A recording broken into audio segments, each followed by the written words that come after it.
Are we in? I think we are. Hey everyone. Oh, you know what I didn't do? Dang it. Hi everyone. I didn't set up my, yeah, I was like, I'm all ready to go. But then I realized, I don't have my iPad, so I can't see you. Hold on, don't go anywhere. My iPad, oh, you can still hear me. I can talk to you. Uh, the little peephole is empty, but, I am here. I'm here. Hey everyone. And I need to set up chat so that I can see you talking to me. Otherwise, I would have no idea what's going on. Let's see. I usually avoid the Twitch app and just go straight into the webpage. And the chat room is up. So, if you all talk to me, I should be able to hear you now. So, hey everyone, it is I, Trooper SJP, and this is the Academic Foxhole. Share! Ooh, fire! Oh, nice. Hey, Share. I saw Ice Bunny earlier when I was posting to the website, so I imagine you're here. Hi, everyone. It is good to see you all. It is a Saturday. We are going to be playing Dragon Age Inquisition. Also, it's snowing outside, and I know lots of people love snow, and I don't love snow. Everyone says, snow, it's so beautiful. It's the most beautiful thing ever, all of the snow. And I say, snow is beautiful for like 15 minutes, then everyone drives in it, and then it's brown and slushy and gross. Everything Korean house to HUDs. What does that even mean? I clearly missed some context right there. So, all I'm saying is that it's snowing out, and I'm sure it will be awkward. This is my hope. My hope is that the snow does not disrupt classes on Monday. Because I've got my last day of class, and I don't want to miss it. I'm ready for all of my teaching. So, how's everyone doing? I hope everyone is doing really well. We are playing Dragon Age Inquisition. We are in the last zone, the Emerald Graves. If you are 3 or more levels higher than an enemy or creature defeating in combat will no longer grant XP. Hey! Hey, PH! And also Crit Witch. Hi, everyone! It is so good to see you all. That's nice. It is good to see you. Oh, thank you very much, PH. This is our last zone. The Emerald Graves is the last zone.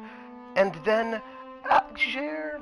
And then after that, I just think it's all endgame content. Like, we're gonna be done. That's crazy, right? I mean, I don't even know what to say. It's a little crazy to me. Do you know what I mean?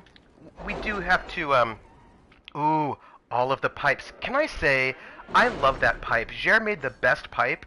It makes me so happy. Like, I love the pipe. It's so nice. Also, I have the best community of people.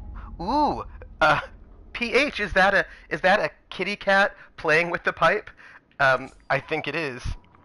So, no, I feel like we have way less than a half year to go. I feel like we just have... I feel like we have way less than a half a year. I feel like we'll be done in a short time period. Now, what is a short time period? I don't know. I feel like it's less than half a year. But actually, you know what though? Can I tell you? I don't even know, because I just remembered that we have the Trespasser DLC to do as well. So actually, I have no idea. Maybe it will be a half a year. I can't say. So we are checking in on a... you all can hear me, right? I checked my my audio before we started, so you should be able to hear me. I imagine if you couldn't hear me, you would have told me. Korean house is what Sephora calls all the Korean brands of cosmetic, and Dr. Yard is so nice. And Trooper, remember, if you talk about the end, you add a year to the game. This is true, Ice Bunny. This is true. You ate a good dinner. Beans, mushrooms, peas, and shawarma, all mixed together. Delish. Ooh, that does sound delish. I just actually had breakfast at the dining hall, which wasn't really super breakfasty. It was only kind of half breakfasty. But it was fine. I was happy to eat before... Sephora is terribly... Oh, Sephora is really expensive. This is true. So, maybe at least 6 months. Not half a year. I don't know. I mean, I don't know what's going to happen. I don't know. I'm hoping that we will. I don't know. We'll just find out. We've got some time, but we'll be done sometime. Oh, I have a secret announcement. Do you want to know what it is? Do you want to hear my secret announcement? It's very exciting. Not everything is confirmed yet, but to HUDs, the stream is live, and also I have a secret announcement for you all that I'm really excited about. It is not 100% finalized, but are you ready? Are you ready? You're not ready for this. You can't. How can you be ready? Because I'm not ready for it, but I will tell you anyway. Guess what? So, on Thursday, which is, I've got my final exam, right? I'm giving this final exam on Thursday, and that does mean that I don't know what time we're going to start our stream on Thursday, because my final exam is supposed to end at 5:30, and then the students are going to want to talk to me a little bit, and then I'll have to sort of set up some stuff, and then I've got to make it all the way up to start, which means chances of starting at 6 o'clock on Thursday are small. But I also have a person who gets time and a half for their exam, and I don't know if they want to take their exam from 3:30 to 6:30 or from 2:30 to 5:30. If she's going to take her exam from 3:30 to 6:30, that means there's very little chance I'll be able to start the stream before 7, but this is not the surprise. This is just, background information anyway, so, I feel like chances are I won't be able to start Thursday until 7. I mean, announcements, a terrible way to die. Oh, so, thank you, Tuds. So, again, right, might be starting at 7, and I'm planning on doing local host, which is a short game, maybe also Dear Esther, depending on how long time goes, but that's not the secret surprise.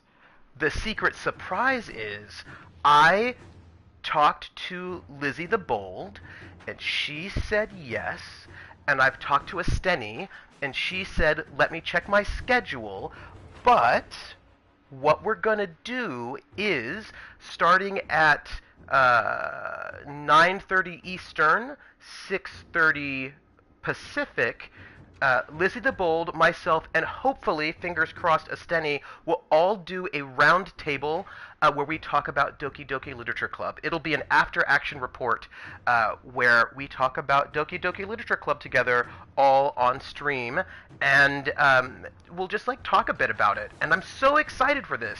It's going to be really fun. We're just waiting on. It's not official because we're waiting on finding out. What's the word? Logistics from Esteni, but I'm really excited. It's going to be so. You missed. Crit Witch. Don't worry about it. After stream today, I'm going to stitch together, because the internet was being weird again. So I'm going to stitch together the 3 bits, and I'm going to turn them into one continuous file and upload it to YouTube, and I'm going to do that today. So, Crit Witch, you can watch the last episode of Doki Doki Literature Club on YouTube, or you can watch the 3 bits that are on VOD, and they're not locked. So either one of those 2 things you can do.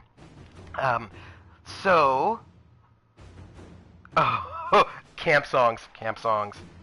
So there you go. Isn't that really exciting? I'm really looking forward to it.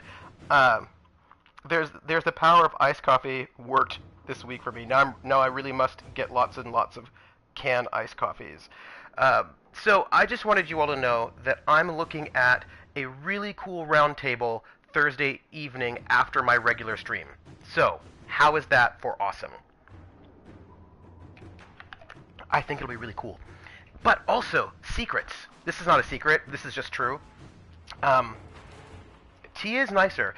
So I'm excited about this roundtable with Lizzie the Bold and myself, and hopefully, fingers crossed, Esteni, to talk about an after-action report to talk about Doki Doki Literature Club after my Thursday stream, which will start, I'm not sure. I will try to let you all, I've got some emails to make, and I will let you all know when I can. Probably no later than 7, hopefully earlier than that will be my stream, and then we'll do this roundtable after-action report. to talk about Dookie Dookie Literature Club with some of the coolest people. And I hope that you all will be there too, because you are all also the coolest people, and I'm really excited. So that's awesome. There was something else I wanted to tell you. I wanted to tell you one other thing. Oh, yeah. So here's the other thing I wanted to tell you. This thing, so I want to get both of them in. I made an overlay, and then use Zoom to bring them in. And if I get them in on Zoom and put them in the overlay, you know what that means, right? You know what that means. That means this is just practice for when I run an RPG, right? I'm getting all of my basic skills covered. So good. I know, right? So then, when I've got people coming in through Zoom on an overlay in the thing, that's just one step away from running my RPG. See, I've got it all exactly. Thank you, PH. That's exactly right. It means practice. So, I'm just telling you all, I'm moving there. It's all little bits and pieces. And then, yeah, I'm excited. Okay. So, this is the report in the name of our enemy, The copy of the Liberalum tome that Dorian sought arrived at Skyhold, along with a number of items ranging from rare manuscripts to grimoires for magisters long dead. They came with a letter from the Grand Archivist apologizing profusely and stating a hope that his gifts will be of benefit to the Inquisition. It may take some time for Dorian to go through the tome, but he seems optimistic that something will prove of use. Oh. Well, that's good. Also, I'm so excited, by the way, that we are going to go and I'm going to get this good practice that'll set me up to run some RPGs on my channel through Roll20. I know, poor Dorian hasn't worked, but I think he probably likes it. Ooh. Sister Liliana. This is us trying to contact... I don't even drink coffee. It's a thing, I just don't even do it. This is us trying to find the information... I know, I'm really excited. I'm excited about this, because then I will have figured out how to do the Zoom thing, and then all I need to really do after that is work through the Roll20 bit and get that to work out. And then I can put them together, and then I can run, my next goal will be to run a couple of like little one-shots to get that practice going on, and then, I'm telling you, sky's the limit! Sky's the limit! I know, so good. We're trying to contact a couple one-shots. I want to do a one-shot arena, which is just all combat to get practice on that. I want to do... I really want to run a one-shot or two of Cthulhu Confidential, the one-on-one RPG where it's all investigation, and the players never lose an investigation roll because you just don't roll, you just automatically get it, and you can't die until the very end. And so I really want to run, like, it's a super, super narrative, like, it's narrativist, like, all narrativist all the time, and I really want to run it to see what it's like. And then I need to run some Clockwork Dominion, which is a game run by created by a friend of mine. And because he wants me to run some Clockwork Dominion at Gen Con and Origins, so I want to get some practice on it. So I've got a couple of one-shots that I want to do, and the spring is going to be good because, I mean, I do have papers that I'm giving, but I'm only teaching one course, so I think I'll be able to get a lot done in the spring. And by that, I mean I'll be able to get, I think, some good one-shots in. And then, you know, from there, sky's the limit. It's going to be so good. So good. And when I say one-shots, I don't mean shots of liquor. I mean one-shots of RPGs.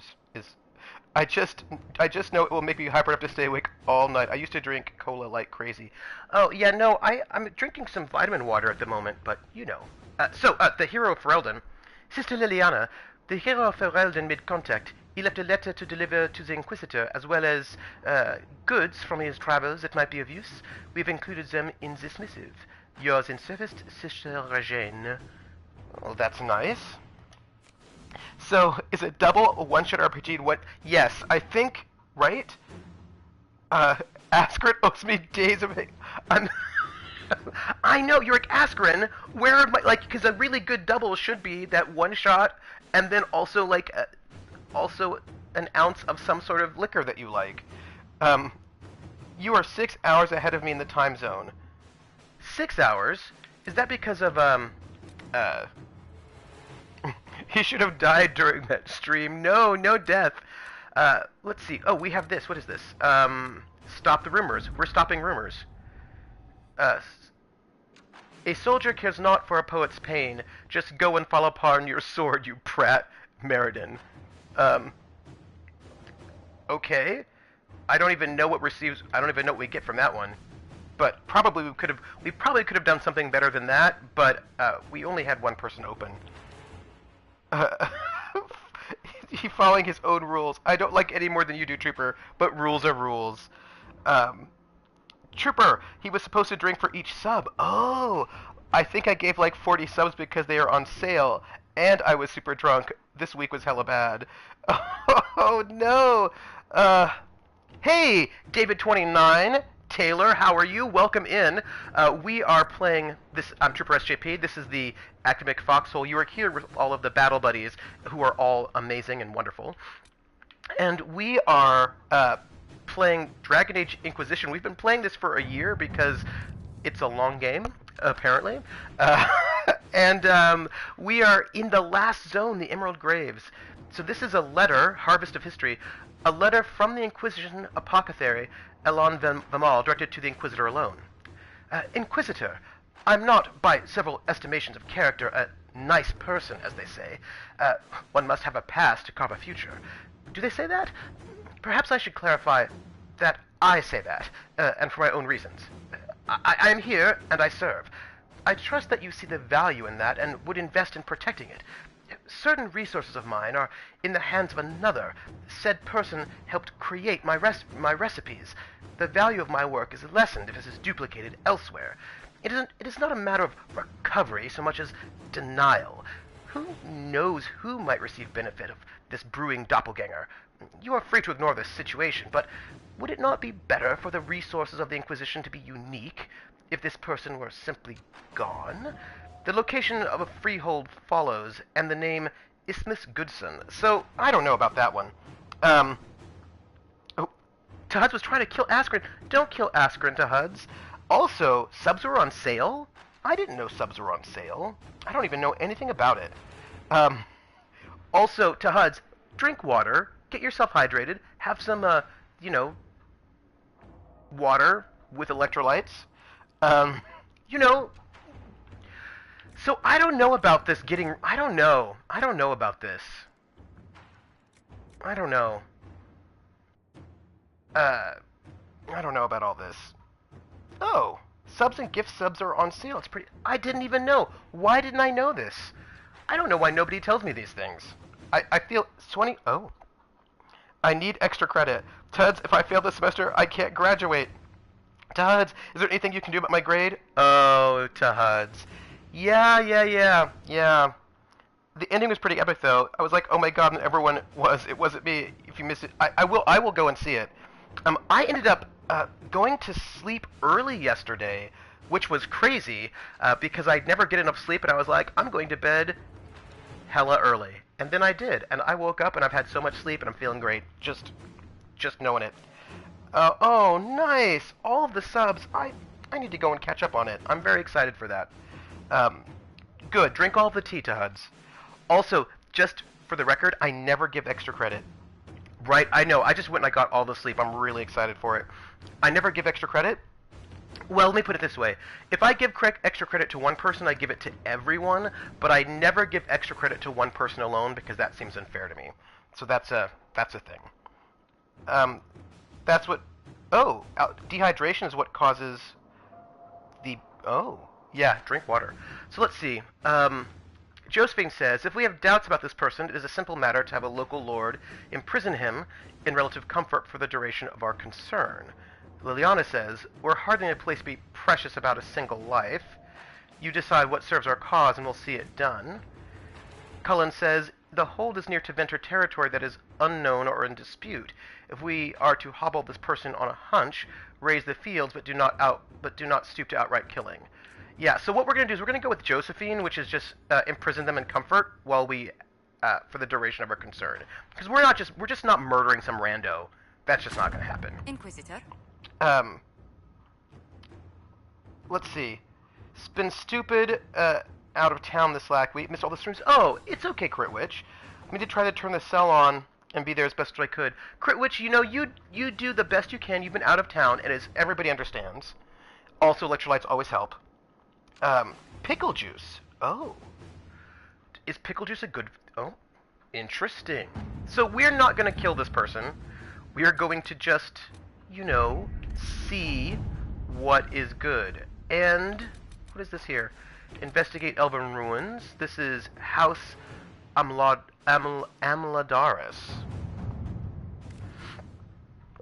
My final is literally, here are 30 choices of little projects worth between 10 and 50 points on your final. Do whatever combination you want to get the grade you want. Anything over 100% will be extra credit. Oh, and I've given my students 6.5 hours in class to work on these.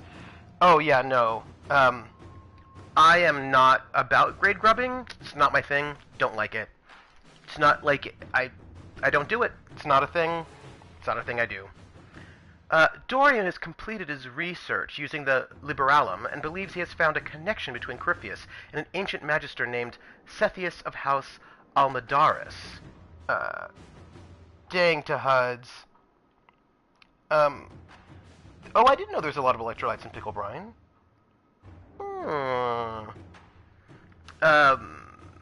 This will be difficult to prove and may be of limited use, but it's worth noting that House Almladaris still exists. Even the accusation that Cryphius and Sethius are the same person would be worthy of a scandal to Venter, one that the current members of the family might be desperate to avoid. So Liliana says, send them the information as a gesture of goodwill, let's see what they do with it, whereas Cullen says, every Teventer house has enemies, sell the information to one of them. Josephine says to blackmail them. Huh. Wow. Demma! Hey! Hey, Demma, how are you doing? Demma, I'm gonna do a special thing. I'll tell you later. But, you know, I'll repeat myself later. Like, if you want to pass... Yeah, right, work. Don't tell me how busy you are. Yeah. Shadowrun ran long to 5 a.m. last night, but it was fun. Ooh, nice. You eat salt and drink down a bottle of water and go to sleep. The next day you drink espresso with lemon juice. I don't drink coffee. And then more sleep, and after that, crawl to the pizza guy and then get a kebab salad pizza. That is a way to go. I will say, I feel like people should take responsibility for their actions. And if, for example, doing a club is more important than doing your schoolwork, that's cool. But, you know, your grade will reflect that. And if that's cool for you, then that's cool for you. So let's see. Josephine says blackmail, but she's busy. Liliana says send the information to the house, and Cullen says sell it to one of their enemies. These are all really different choices.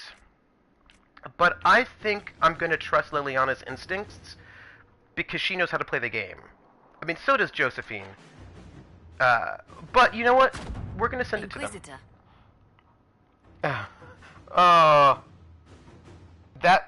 You should tell us more about what happened.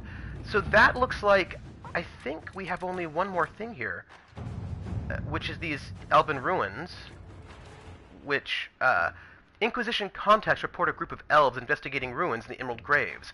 The ruins may be connected to the Emerald Knights, an order of elven warriors that predates the fall of the Dales. The history contained within would be of great value to the Dalish. The Emerald Graves has been experiencing unrest of late.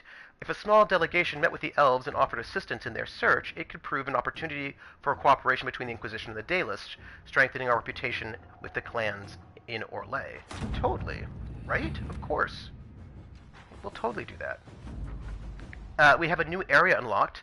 A few of our soldiers met with the elves at Dinan Hanin, the elven ruins in the Emerald Graves. Their leader, Tavin, wishes to work with us as a sign of cooperation between the Inquisition and his clan. However, some of his party are wary of our presence and the Inquisition's intentions. Our interest in strengthening our relationship with the Dales would appear more genuine if you met with them in person. Of course. We'll do that. No problem. And, I think... Do you know what I think? I think that's basically all of the things. So, let us just get some...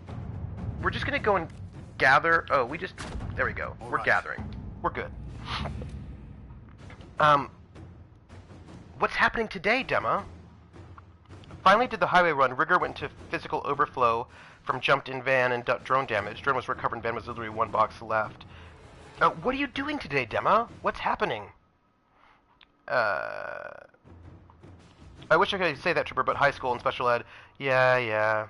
I had a student call his mother and leave my class to complain that I wasn't following his IAP because I was assigning him a long study guide. When the rest of the class worked together and finished it during the hour, he was absent complaining to his mom. He's a junior.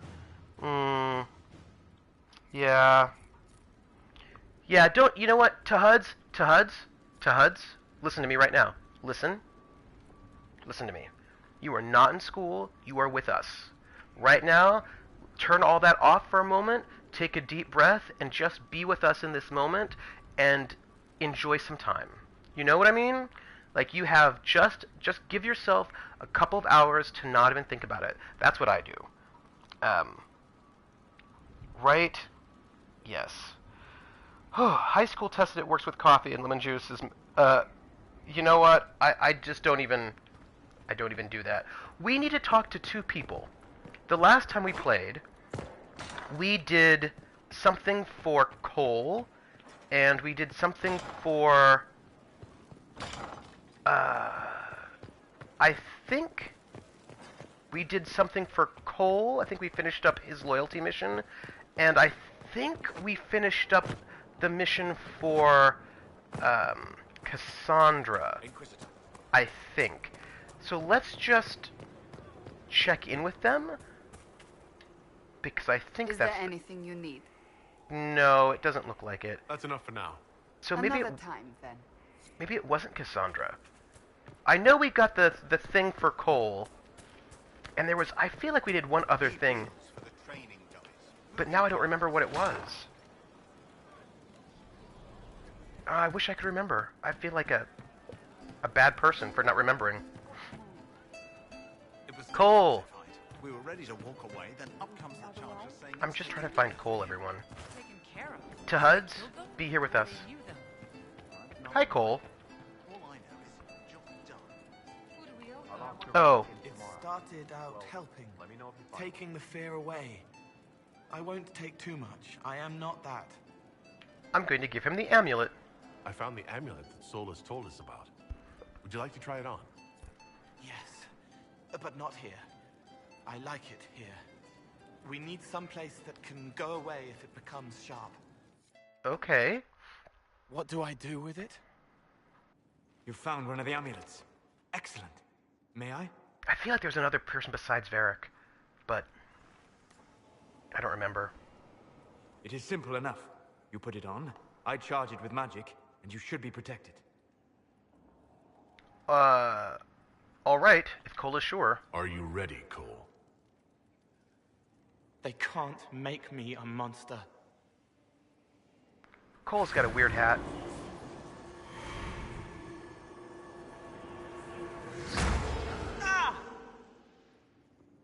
What was that?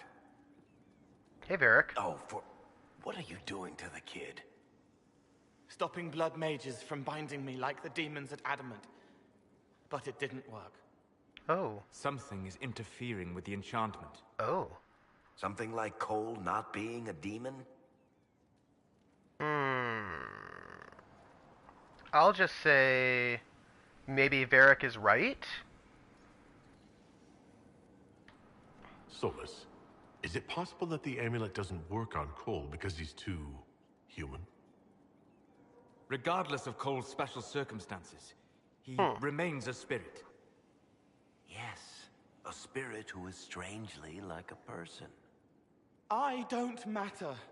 Just lock away the parts of me that someone else could knot together to make me follow. Oh, Cole. Focus on the amulet. Tell me what you feel. Warm, soft blanket covering, but it catches tears. I'm the wrong shape. Tears. There's, something. Not tears. That was a voiceover mistake, I think. There. That way. We'll investigate. We're going to investigate. We'll find whatever is preventing the amulet from working, and we'll make it right. That's it, right? All right, kid. Get Varric Cullen is smart. and work with him on the map to figure out where you're sensing something wrong. Will you come with me? All of you? Sure. Yeah. So it's got to be Varric, Solus, and Cole. All right, I get it. You like spirits. But he came into this world to be a person. Let him be one. I agree, Varric. I do. If I see a way to protect Cole without taking away whatever he is, I'll use it. But Cole clearly needs our help. I'm not saying we do nothing. But that ritual of theirs only works on demons, right? This is not some fanciful story, child of the stone. You're so We rude. cannot change our nature by wishing. You don't think? However we deal with the problem, our next step is to track down whatever is interfering with the enchantment. We do help our friends. It's, Jer, I bet you could rock that hat. I think that you could. I'm just going to note that I think Jer would look really good in that hat, and I approve.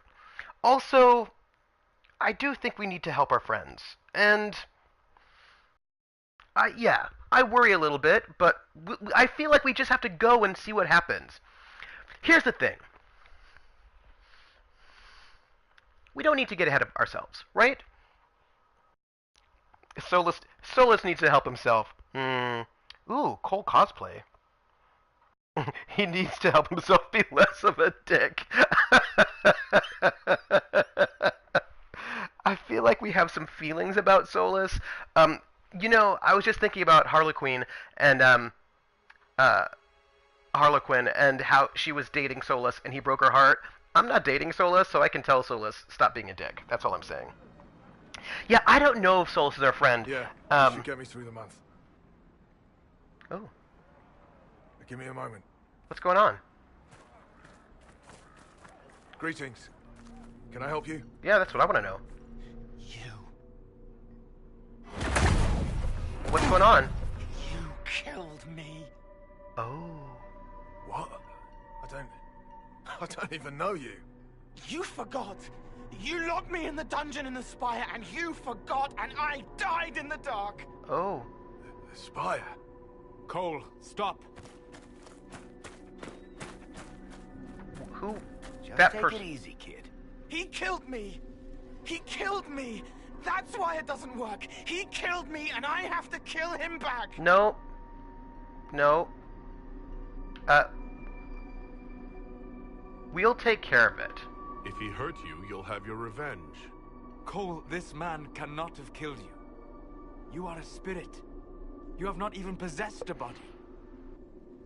A broken body, bloody, banged on the stone cell, guts gripping in the dark, dank. A captured apostate. Oh. They threw him into the dungeon in the spire at Valroyo. They forgot about him. He starved to death. Oh. I came through to help. And I couldn't. So I became him. Oh. Cole. If Cole was an apostate, that'd make the guy we just saw a Templar. Must have been buying lyrium. Let me kill him. No, you don't need to kill him. I need to. No. No, no. I need to. No. You don't need to kill him. Like, I can kill him. It's what I do. I'm an assassin. It's fine. Yeah. Someone's going up the deep end. I want to make my team Cole, Sarah, and Cassandra and watch Cassandra go slowly mad. Yeah, that would be awesome. He isn't going into the deep end. He was always in the pool. Let's investigate. Varric, what do you think? Varric? The kid's angry. He needs to work through it. Fair. Spirit does not work through emotions. It embodies them. But he isn't a spirit, is he? Mm-hmm. He made himself human. And humans change. They get hurt. And they heal. He needs to work it out like a person. You would alter the essence of what he is. He did that to himself when he left the Fade. Fair. I'm just helping him survive it. Solus, what do you think? I know what Solus thinks. Solus? We cannot let Cole kill the man. I don't think anyone was going to suggest that, Chuckles. Yeah, we're not gonna let him kill Cole him. is a spirit. The death of the real Cole wounded him, perverted him from his purpose. To regain that part of himself, he must forgive. Come on. You don't just forgive someone killing. Well, no, I think you... You don't. A spirit can. Well, let's just say I still understand, although I totally do. It's fine. Before I decide anything, I need a clearer picture of what happened. It seems the real Cole was an apostate, captured and taken to the Circle by Templars. Who aren't known for their gentle nature. As the young man starved to death in a dungeon, his pain caught the attention of a spirit, likely one of compassion. Compassion? An uncommon spirit, certainly, and all too fragile when its efforts to help prove to be in vain. So, what I think is, that this is... So, okay, so this is my feeling right now. We've got Cole needs to grow, Cole must forgive this, and I feel like those things are not mutually exclusive, right? Let's see, Cole needs to grow, Cole will become more human, the amulet may not be necessary. Cole will become more like a spirit, the amulet should function properly. I think... Ooh, this is interesting. Ooh. Yeah. Yeah. So, I think Cole needs to grow. Right? I think we're gonna go with that, because... Here's what I'm thinking. Let's say Cole needs to grow, which might mean forgiving. Do you know what I mean? Like, I don't know. I feel like he should grow, and whatever that means to grow, like, I just don't think those two things are mutually exclusive. But I agree with Tahuds that the must feels a little harsh, so we're going to go with Cole needs to grow. Cole will never grow into a real person until he comes to terms with what happened. Leave it to me. All right, kid. You want revenge? Come with me. Ooh, what's going to happen?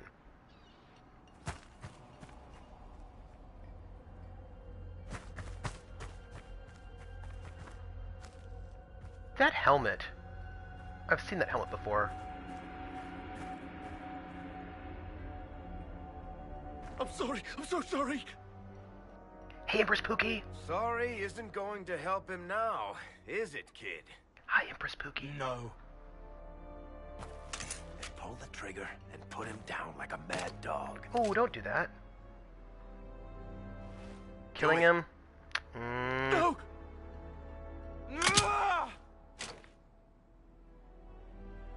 How you doing, kid? Oh. Feel any better? No. You can't make it all just go away. Oh. I learned that the hard way. Forget. No. He needs to remember. You too. We're done here. You know, Varric's a smart cookie. Right? Also, it's good to see you, Empress Pookie. Hey. We just had a moment with Cole where he just didn't murder someone, which I think is good. But he, went through a process of maybe growing. See, I just think that's good. I don't know. Here's the thing I'm going to tell you about Solus right now, at least I think Varric would make a good dad. And I think we did the right choice, too. I agree with it. I feel pretty good about how that went. Because it allows Cole to grow, on his own. Oh, Tahuds, that's really good. And the thing about Solus is that I think that Solus is blinded by his vision of spirits. Like, he has an idea of what spirits are. He's kind of like a purist that he's like, oh, well, spirits are like this. And then in this sort of insistence that he has, he takes away their agency. Do you know what I mean? Because Cole wants to be something different. And Solus is like, well, that's perversion of the spirit. The amulet will now never function. Cole remains vulnerable to binding. No, he isn't. The amulet didn't work because he's too human, right? Mm-hmm.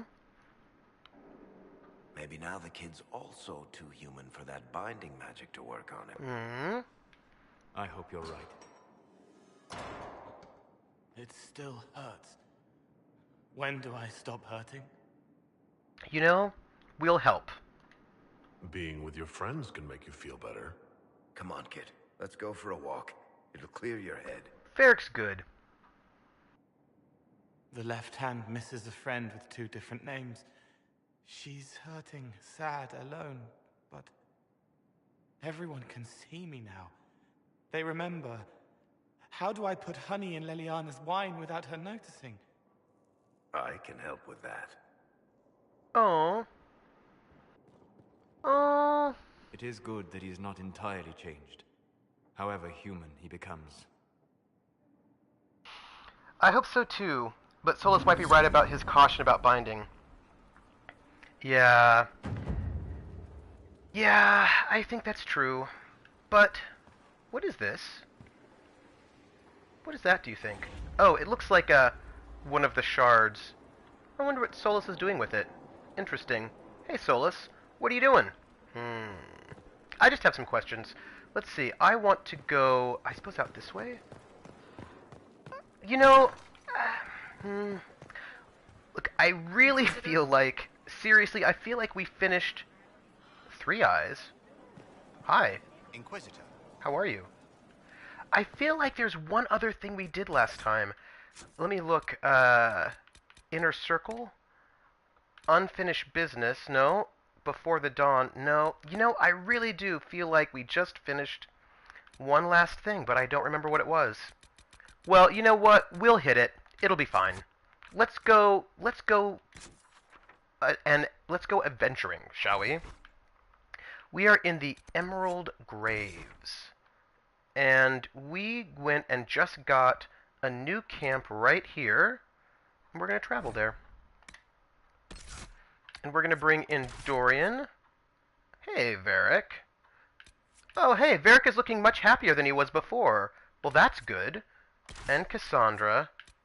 Hey, Cole, how are you? Cole's looking good, too. I'm pretty happy about all of that. And then Iron Bull. We will confirm. Adventure, which is sort of like enchantment. Yeah, I hope so, too. You know, I think Cole is interesting. Yeah, so I just think that Solus has this really sort of fixed idea of what spirits are supposed to be, and even if the spirits themselves tell him differently. And the thing is, how can he know everything about spirits anyway? I mean, he knows a lot of stuff, but he doesn't know everything. Oh, Varric has worked through his grief about Hawk. That's really good. I have a lot of friends that remind me of DAI. Do you really, Empress Pookie? I hope that your friends remind you of the good parts of Dragon Age Inquisition and not the bad parts. Do you know what I mean? It would be really terrible if you're like, I have a good friend who reminds me of Corypheus. Like, that's less good. Like, I don't think you want your friends to remind you of Corypheus. But, you know, they can remind you of other things that are less demonic and scary, I think. So let's see. I really feel like we have done a bunch of stuff. Let's see. We are here. We have done all of this area, which is good for us. We just now need to, I don't know, let's head east. West. Let's see if that will take us somewhere interesting. So that's north. Let's go this way. Let's head over here.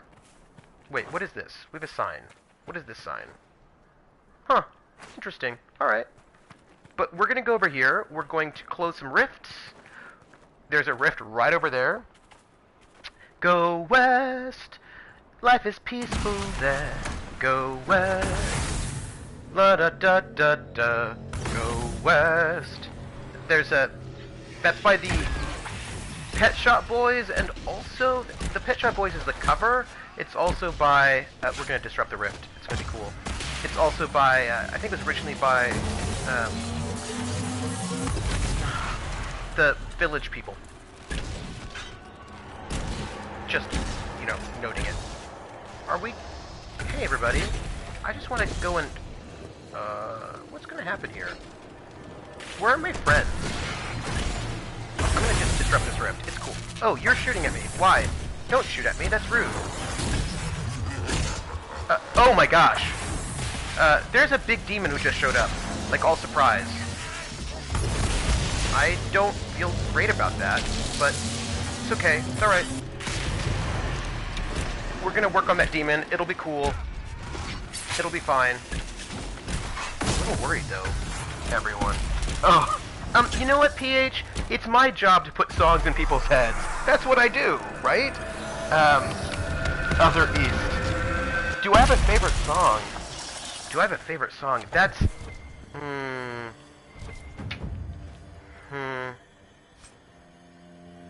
No. I don't have a favorite song. Not like that, at least. I don't have a favorite song. I think there are too many songs that I like for me to have a favorite song, but I would say that I have, songs that I really like. And, like, I mean, I suppose I have favorite songs? I suppose I'd put it that way. Like, I don't have one song that is my favorite song, but I have a set of maybe, you know, like maybe a group of 10 or 20 songs that I really, really love a lot. It's the end of the world as we know it, and I feel fine. You are highly overleveled. Oh, all right. I just get to kill everything. Just go full on murder. So let's head west and a little bit south to get. Oh, I worry about Iron Bull. He just charges into things and then gets super injured. Ariam is great. I do like Ariam. Yeah, and it's funny. I'm a very upbeat person in real life. Like I think of myself as being pretty sunny, right? As a hello, Aaron's Lodge. We'll find out what this is. I tend to think of myself as a kind of a sunny person. I tend to think, ooh, what is this? Oh, all right. Well, Anyway, yeah, so I just tend to be a pretty sunny and upbeat person, fairly, positive. So all of this is barred. Interesting. Oh, well, it looks like, there's gonna be some shooting going on. That's cool. There's gonna be a bunch of fighting. Just so you wanted to know. Anyway, 2 warrior party, the best party? Haste. You know, I really like 1 warrior for tanking and 1 warrior for DPS. Mainly, you know, I don't know. I think it has something to do with the fact that I personally am a ranged... Oh, get your men out of the roads and hunt down those Inquisition bastards. We're losing the Emerald Graves. Have you forgotten what we're fighting for? Everything we do for our future and for Orlais. Well, that's not going to work out. Also, hi, St. Nicholas Stew. How are you doing? How are you doing today? Also, Empress Pookie, I didn't ask how you were doing. How are you doing today? So since I am a ranged rogue, I felt like it was good to have two melee, 2 ranged. So my mage is ranged and I am ranged, and then I've got a tank who's melee. So I thought that other person should just be another warrior, right? Because I didn't want to have like another melee rogue. Because we have 2 melee rogues, that doesn't seem to be fun. So I figured tank warrior, DPS warrior, those for my 2 melee, and then a ranged mage, and then a ranged rogue, which is me. So that was like my thinking on it.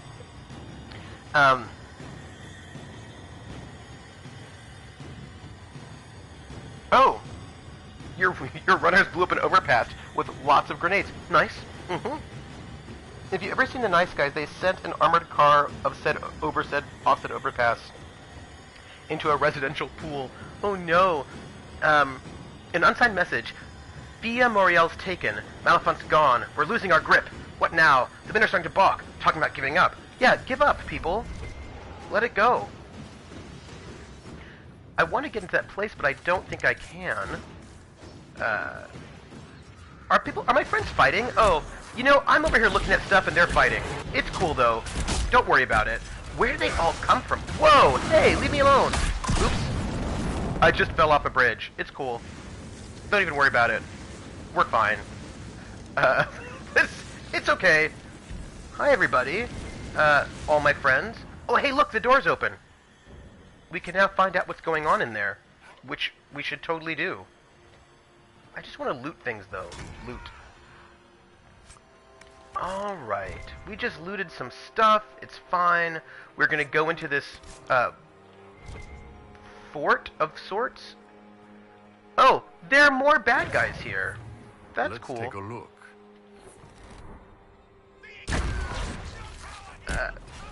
Nope.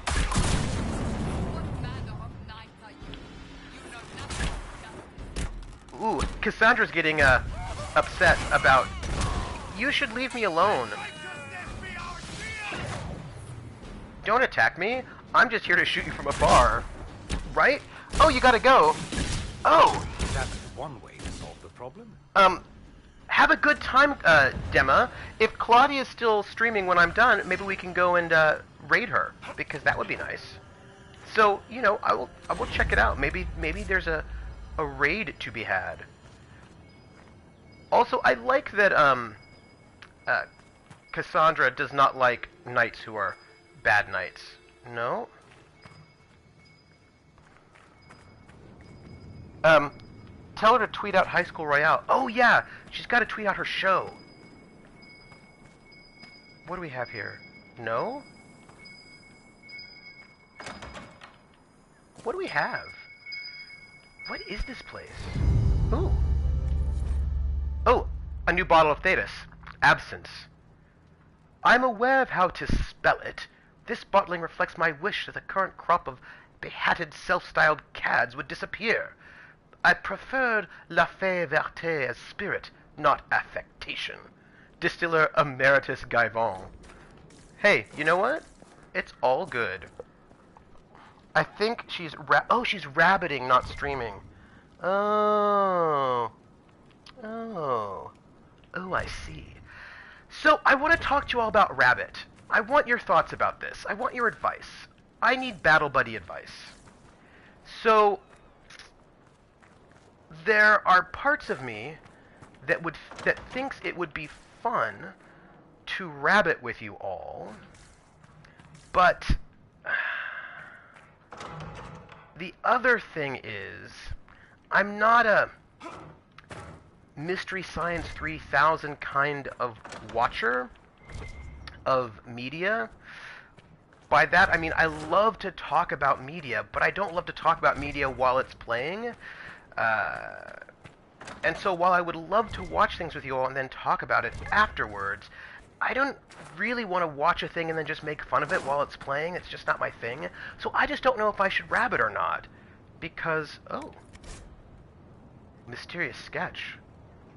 Huh. Interesting. So I don't know what to do. I don't know if I should Rabbit or not. That's a thing that I just don't know. Music lecture via Rabbit. I mean, there's a lot of things I would, because I could, because if you do Rabbit, you can do a lot of cool things, you know, that could be really, really fun. Yeah, so, oh, what is this? Oh, let's read it. Sir August's messages. Auguste, I remind you that none of us really understand these heathen etchings. We are going on as fast as we can. I would add that some of the men are uneasy about the whole thing. You know, the stories of elven curses. This weapon you believe hidden there better be worth it, Gale. Ooh. So anyway, I wonder if you can do a music lecture via Rabbit. That's interesting. Anyway, I just don't know what to do about the whole Rabbit situation, because while I think... Oh. I would be up for some odd film stuff, taking every chance to have popcorn. So I just want you to know that I'm thinking about it, that I'm thinking about the possibilities, but I want the experience to be one where we actually are able to enjoy the thing, and just talking all the way through a thing is not my sense of enjoyment. So... But I do like the things, and I want to share things with you and then talk about them and see what everybody thinks about them. That's really exciting to me. Yeah, so it's a thing that I ponder, and I just don't know. Like, there's some things I would love to, like, experience with you all together. I suppose we should head south some. South. Okay, we're gonna head this way. So, yeah, because there's a lot of really cool stuff that we could do together, but you know me, I'm just not a... I like to be there in it, and then afterwards, like, just talk about it. And be like, what did you think? Ah! And then have a good time. But less so making fun of a thing while we're watching it. And just, like, non-stop commentary. More trees. Woo. Oh, I love the trees. Trees are great. Oh, hey, there's a thing over there we can look at. We'll look at it on the flip side. Yeah, so that's just a thing. You know, it's just my way of enjoying things involves sort of sitting there, being together, enjoying, and then afterwards, like, talking about it and being like, what did you think? And then, like, ooh, that was so exciting, or I didn't like this part, or whatever happened. But, like, being there for it first. You can leave out the voice chat, too, and have Discord dedicated to rapid discussion. Huh.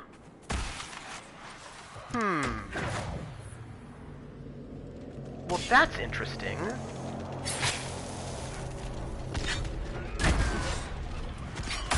That's being attacked at me. Let me go over here for a moment and see if I can just disrupt this rift. While... apparently not. Leave me alone. Alright, disrupting the rift. I can leave out the voice chat and have Discord dedicated to rapid discussion. Oh, that's entirely possible. Right? I mean, so anyway, I want to just, like, we'll have to talk about it. I want to figure out some way to do it, because I think it would be fun. I'm going to just disrupt this rift one more time. It'll be good. Apparently not. Apparently people want to attack me and not let me disrupt rifts, which is rude, because, you know. Here, I'll just do that. There we go. Alright. So we won't do it right now, but I want to eventually do some rabbit stuff and just have us, like...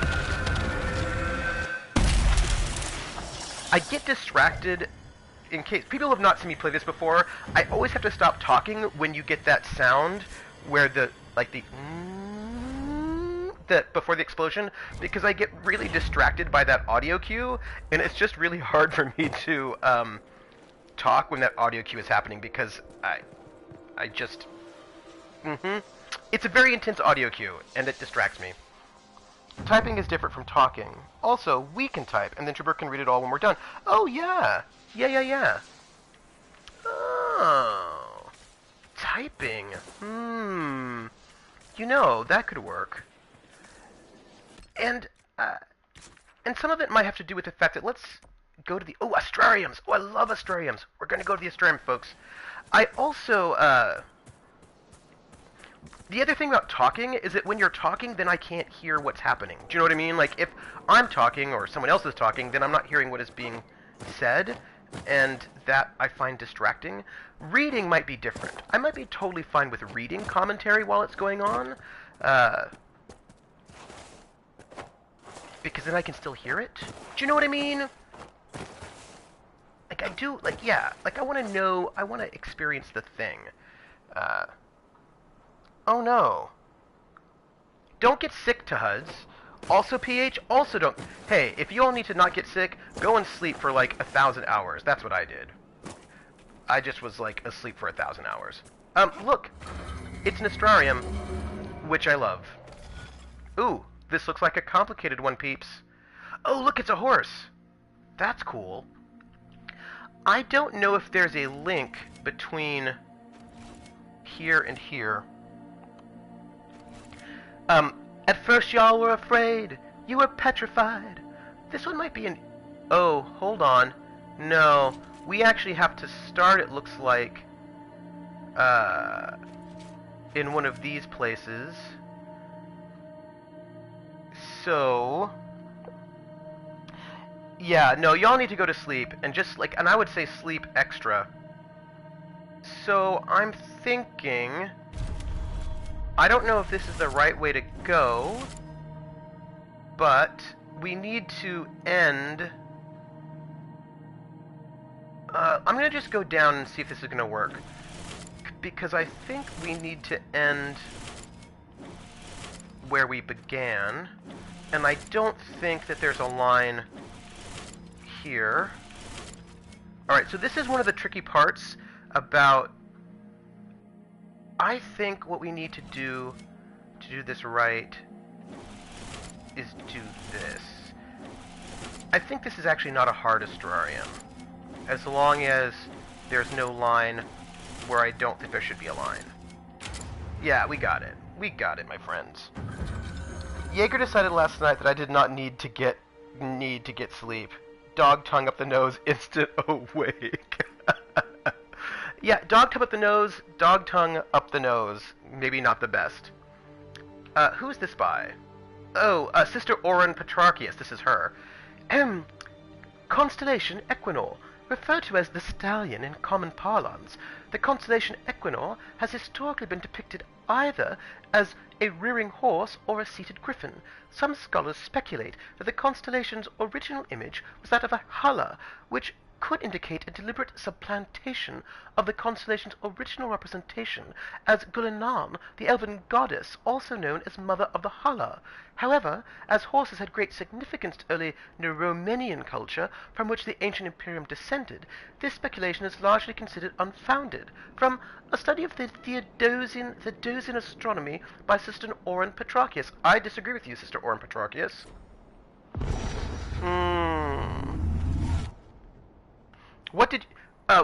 What you miss is that if you're feeling sick at all, you should go and get sleep.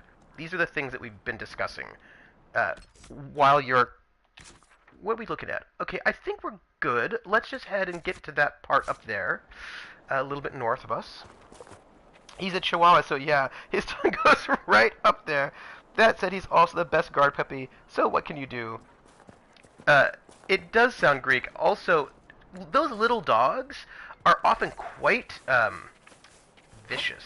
I don't mean vicious in a bad way, you know? I mean like they're bold. They will like, because I think a number of the small dogs descended from like sort of specialized hunters and guard dogs, even though they're not like big giant dogs. They're still, you know, yes. I mean, I feel like that's true.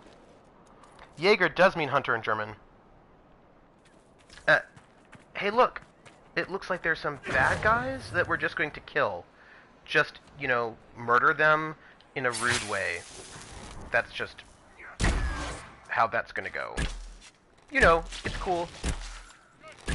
Yeah, they're dead.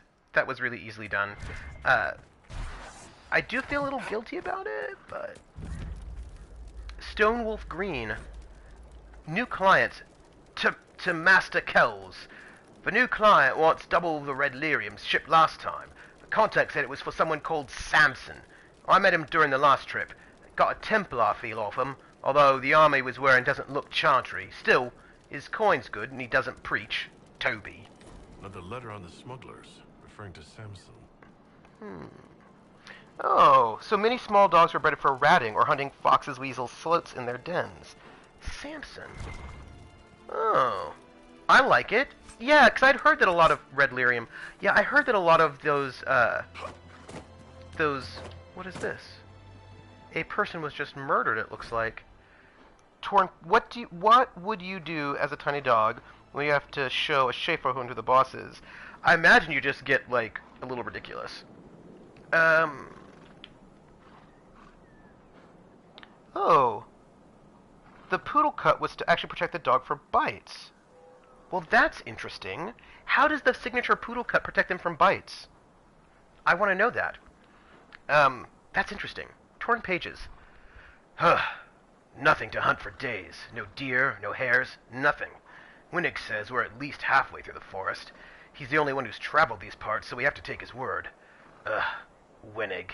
The minute we get out of here and back to town, we're ditching this shifty-eyed bastard. It's not just that he's a mage, he's just...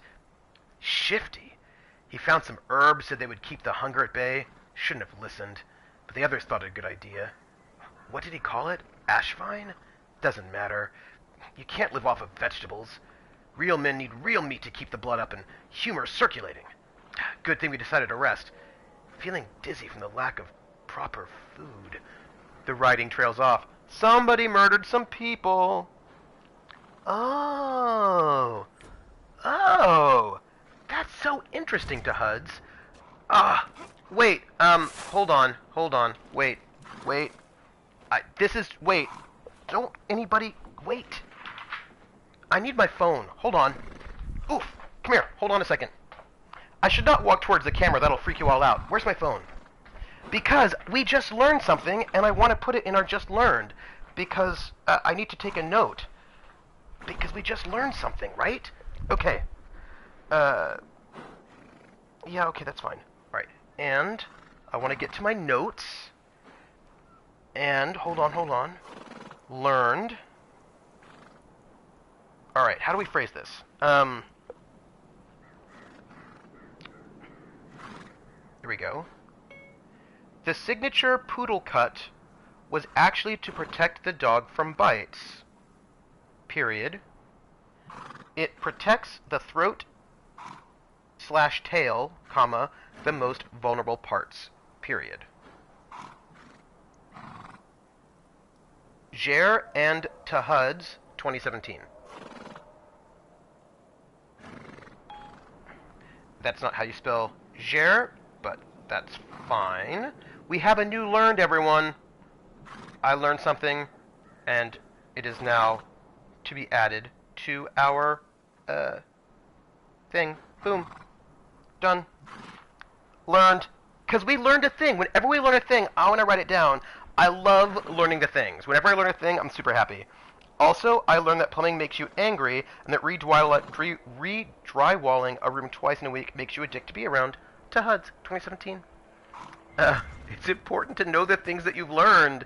And I'm glad that we've learned it. And it wasn't... I wonder if... Is Ashvine super dangerous? Where are we right now? We need to be heading off towards... more Rashvine and some loot. Tahuts is wise. I knew a lot of the small dogs were dangerous. Alright, what do we have here? We have world map, which we don't want. We want to head north, it looks like. Yeah, let's just do that. We're going to head north. And hopefully, by heading north, we will... Well, that's not going to get us there. We will get where we need to go. Oop. So anyway, everyone, I just read a blog post that I don't know how I feel about it. If I could have a dog, I would like a pug with nose. A friend of mine, my mother had this, I don't think it was a pug, I think it was one of those kind of dogs. Maybe it was a pug, I don't know. Anyway, it was like this dog did not like me. It had one of the pushed-in noses, and it would like breathe all like was how it would breathe, and it would just look at me, and it would poo in my room. Like it wouldn't poo anywhere else. Like, and I'd be home from leave, and it would look at me and poo in my room. And I was like, that is just so rude. It was a rude dog. It didn't like me. It's fine. There we go. Okay. Fade Rift. Oh, good! Hey, Emperor Spooky! You didn't tell us, by the way. How are you today? That's the thing that I wanted to know. I've learned that small dogs just care. I'll see if I can find a video of Jaeger taking on some friend's football lab. He was keeping his ball.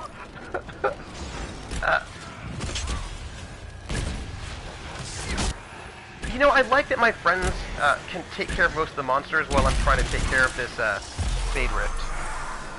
And that's why I say with nose. Oh, good. Yeah, right? The poor dog just couldn't breathe. It was terrible. You know what I mean? Like, I think that's why it was so unpleasant, because it couldn't breathe very well. Mm-hmm. It was always and forever not breathing well. I felt badly for it.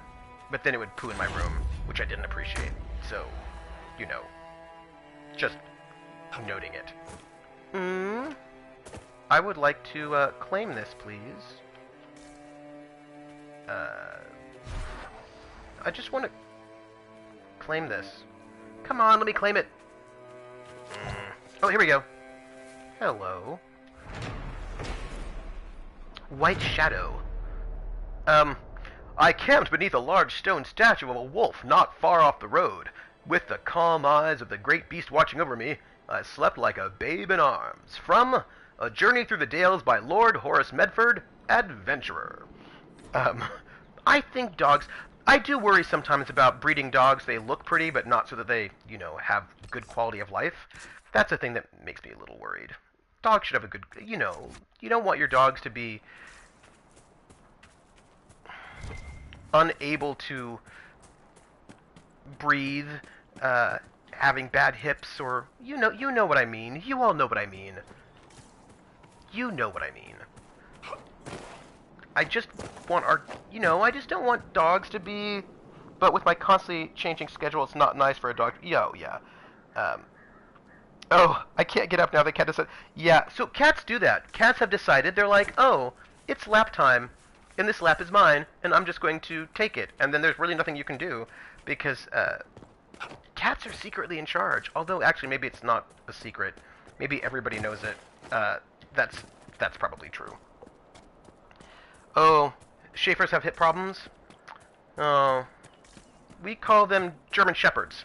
That's what we call them. I also cannot have a dog because I am not at home for large stretches of time at all. I'm sorry that they have hip problems. I mean, I just think it's sort of unfair to breed dogs. Oh, most dogs have hip issues. Why do dogs have hip issues? What's up with that? And is it our fault? Or is it just a natural thing? I don't know. Well, I pay attention to this cat more because she gets picked on. Oh, and she has thumbs along with she doesn't have... Oh. She doesn't have a meow? Oh, look. Look, they're bad guys. Hanging out? That's, awesome. I don't know what they're doing. That's okay. We're gonna just kill some bad guys. And...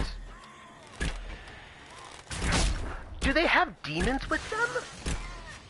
Like, what is up with these people? Which I learned because a woman was upset that the Dutch government would let her use her dog to pull her in a wagon.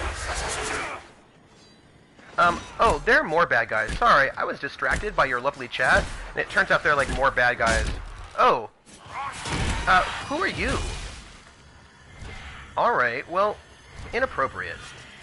I was being attacked by some sort of inappropriate monster, which I don't... Why emerald graves? What graves? Did they bury people here? No, the trees are the graves, I believe. Oh, they wouldn't...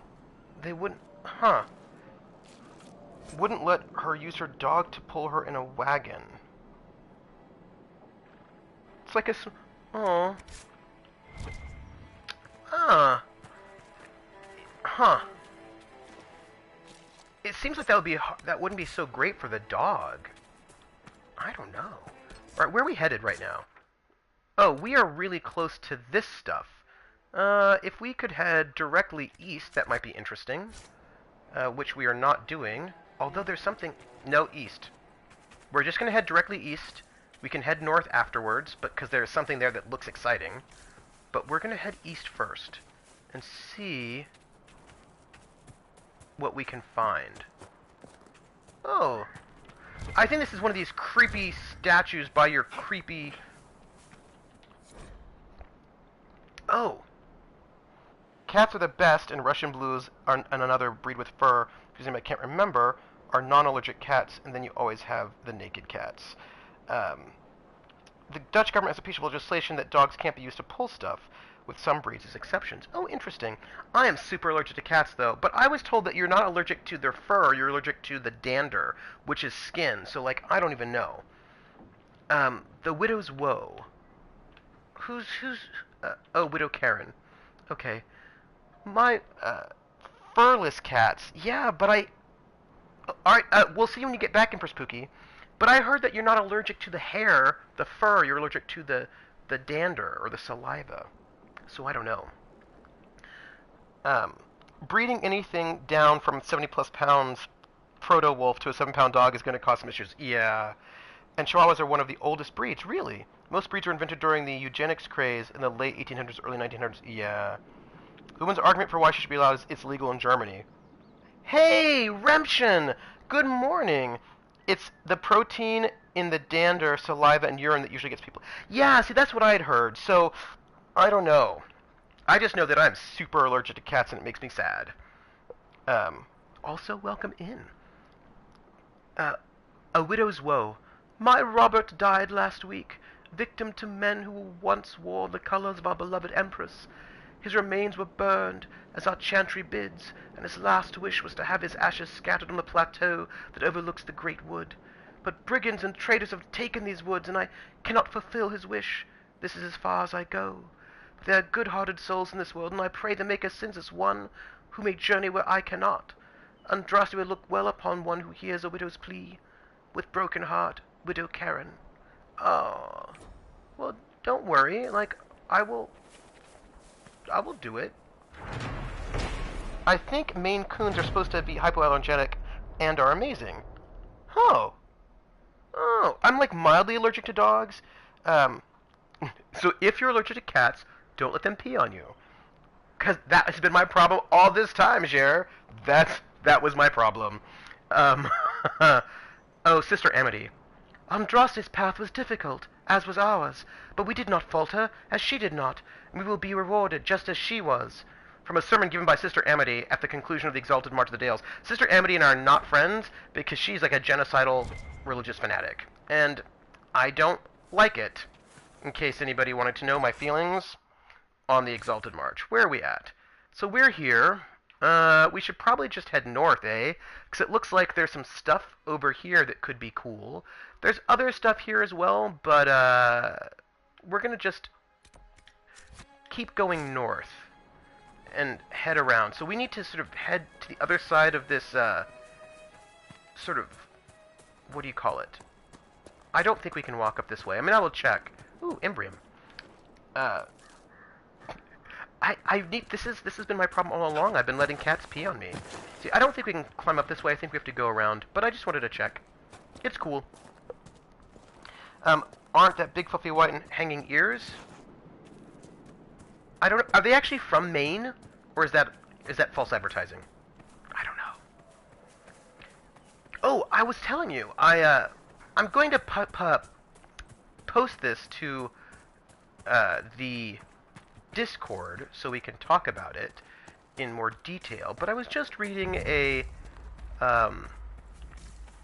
blog post from the creator of Fantasy Grounds, which is a tabletop, a virtual tabletop sort of thing. If you know, Fantasy Grounds is like one of the big competitors to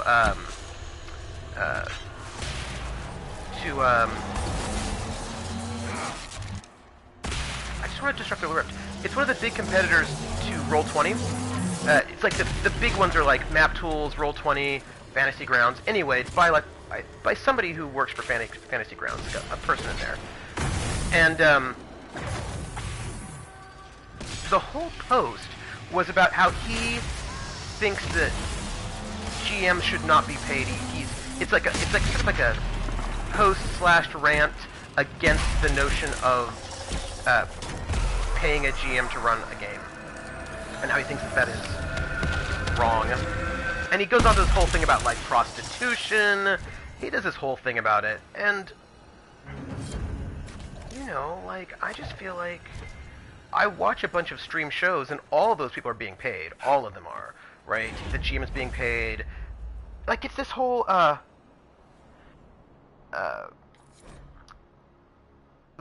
no, they're not, but wow, that's... Oh, wait, Maine Coons are cats? I thought they were dogs. They're kind of from Maine. They're found in Maine and suspected to be from another breed that escaped and mixed with ferals. Oh. Oh. Anyway, he does this whole thing about how you shouldn't be paying your GM, and he thinks it's evil, and because the whole point of gaming is to be with your friends, and all this stuff, right?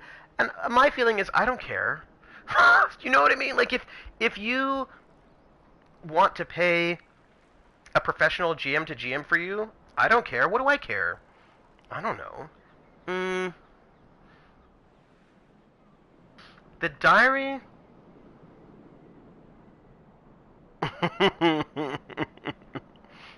Oh, friends equal booze and not cash. I mean, I don't think I would pay a GM. I heard that in some areas there are GMs that get paid by venues to hold games at their location to bring people in. That's exactly right, Critwitch. Yeah, I mean, there are venues that will pay GMs, and I believe that there are.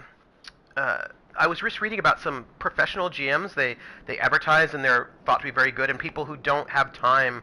I think like people who are very very busy will just hire those GMs to come in and do the thing and then go. And you know what? Like, I mean, and actually to sort of hey, Empress Pookie, to sort of say something that Todd said is that you don't pay your GM if they're for a home game. You give them booze and not cash. But booze is kind of a payment. Do you know what I mean? And if I think about it, now that I'm thinking about it, I mostly GM. But even when I don't, I think that very often things like people pay their GM for all of that work by giving them food, right? By bringing snacks. And no, it's not cash or anything, but I think in most of my life, people have been appreciative of my work as a GM and have brought snacks. It's not cash, but snacks cost money. And so I think the idea of paying the GM is probably not actually new. It just hasn't been with cash. It's been more in terms of pizza or booze than it has been cash. And, I mean, I wouldn't do it. Do you know what I mean? Like, I wouldn't do it. I don't think I would pay a GM to GM for me and my friends, and I don't think I'd start a GM business where I'm like, GM for hire me and I will come and GM for you. I don't think I would do that either, but if people do, what do I care? Like, that's fine. If people do it and people like it, it's fine by me. It's none of my business. So, that's just, you know what I mean? Like, I just don't know why get all up in arms about it. And he was like comparing it to prostitution, and it was just all this stuff, and I was like, what is going on? I will post it in our Discord so that you can read about it. We also have a Discord, everyone, and you should, read my Discord. Payment in clause, I don't know if that's required. If the GM isn't having fun running a game, they shouldn't GM the game. The GM should be having as much fun as the players. If they aren't, well, I don't know. I'd pay Mercer or Perkins to GM. See, this is interesting, right? That I think that, and actually, now that I think about it in other ways, people do pay GMs, right? And I'm thinking about, sure, there's the a venue paying GMs, but you do pay your GM at Gen Con. If you go to Gen Con, there's a game you want to be in, there are tickets, and sometimes they're free, but sometimes it's $10 to get into this game. So that money goes to those GMs, so you're paying the GM at a convention. And then sometimes there are Patreons, right, where they say if you donate $100, I will GM a game for you and your friends, right? So like there are, Tahuds, I'm also with you on that one as well. Thanks, Ice Bunny, for wanting to share the sweets. I give the GM the gift of my company, and that is priceless. That is also fair. So, I mean, it's one of those things where, like, I've seen it as a reward for Patreons. I've seen it as a reward for Kickstarters. Like, what do I, I don't know, what do I care? People want to do it, they do it. I don't think I would do it, but, like, no skin off my nose. Anyway, I'm going to post this. I will post this, this blog post for you, on our Discord. We have a Discord. If you've not joined our Discord, you totally should. Let me Discord. And then Satina has a reward for $500. Oh, does she have a Patreon? Let me put in, here, we have a Discord. Discord. Boom. Oh, you know what, gang? Will somebody who's not me post the Discord command? Because I cannot post, from this website where I'm looking at right now. It's some new stuff, and so GM for randoms also is reward though, but I don't play one-offs. Oh, she does have a Patreon. Oh, that's interesting. I should try to find it. Yeah, it's interesting because if you GM at a convention, you're gonna be GMing for randos, and if you GM at a store, oftentimes it's also for randos, which I think that's just a different. And of course there's all those people who run what do you call it? I can't even remember this name. the DM thing, the Dungeons and Dragons sort of weekly adventures guild or whatever it is. So like there's like I think there's like a lot of space where I think there are a lot of places where it actually makes sense. It may not be the spaces I tend to run, but adventure. Thank you, Critwitch. Adventure League. Oh, we'll see when you get back, PH. Adventure League, right? Where like you just. Yeah, and I think those GMs are often paid, if not in actual cash, but then in store credit or whatever. But I think I'm just not bothered by what other people do with their lives. I think generally speaking, if everything is consensual and has nothing to do with me, what do I care? Do you know what I mean? I think that's generally tends to be my take on a lot of things. The Diary of Troilus Hertubice. Yeah, Tuds, that's exactly where I come from. Like, would I pay a GM? I don't know. Maybe I might for a celebrity GM session. Like, I might, like, if there were a celebrity GM session with, like, Satine or John Wick or Mercer or something, sure. And it's, you know, I might, like, you know, kick in $50 for that. Sure, that seems fun. I'd do it at a convention. Yeah, this is so right to HUDs. But I don't know if, I mean, like, I don't think I would charge, and I don't think, but I also, yeah, I'm going to read this first, and then I'll tell you my other thought as we're walking around. The Great Mission, Day 1. Arrived in the Emerald Graves and located the first instance of the menace. Set up an observation area close by. This will allow for undisrupted study of the phenomenon. The Great Mission, Day 2.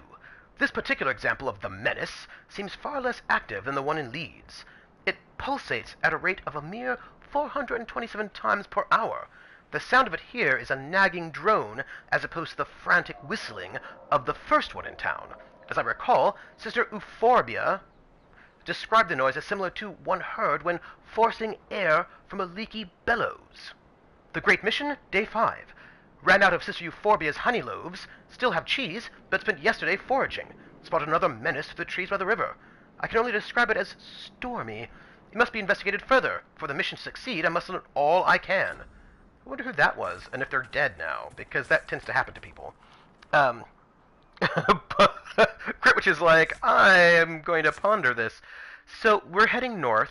So here's the thing that was also part of, I should save, part of this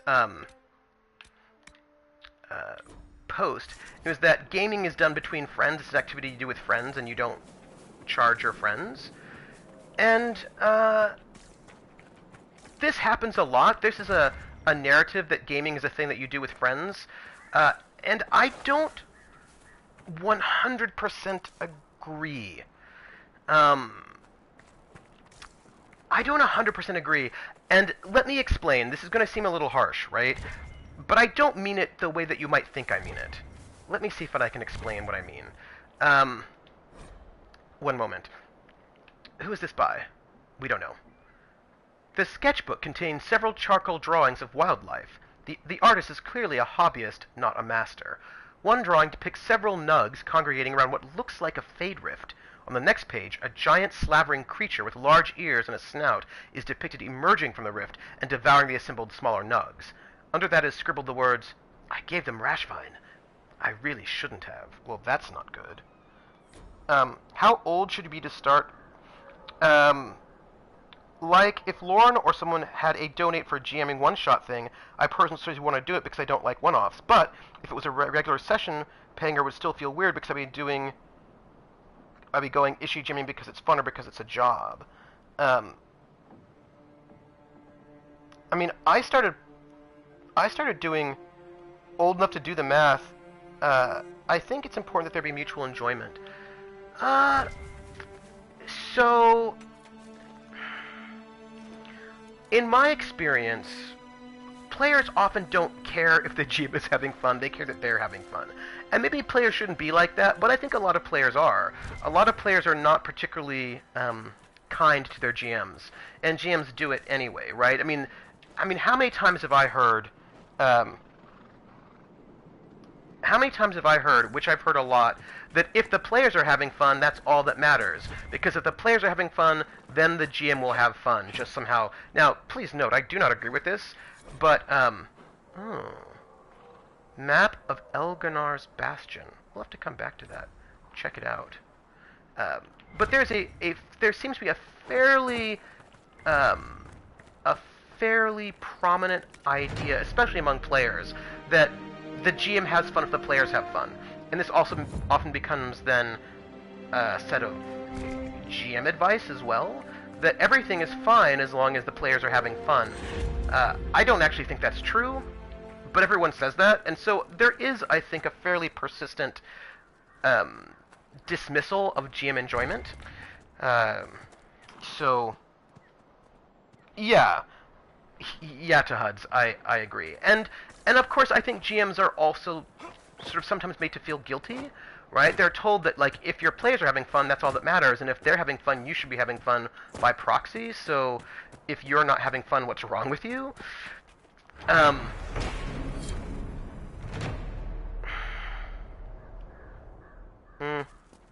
So, you know, I think it's already fairly prevalent not to care too much about GM's feelings.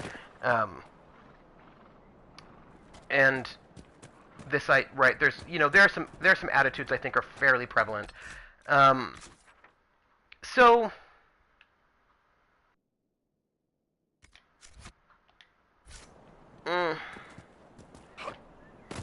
now, I don't know.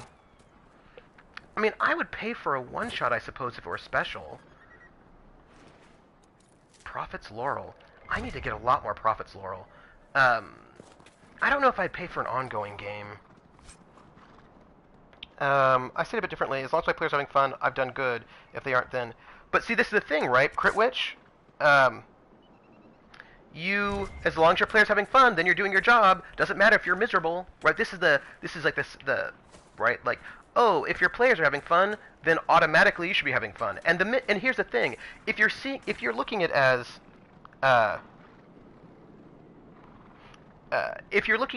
if my players are having fun, I've done my job. Well, you might as well get paid for it, right? Like, if your players don't care if you're having fun, and your whole thing is like, I'm making sure you have fun, I'm kind of miserable about it, but they're having fun, so everything is great. Well, you know what? If you want to get paid for that, what do I care?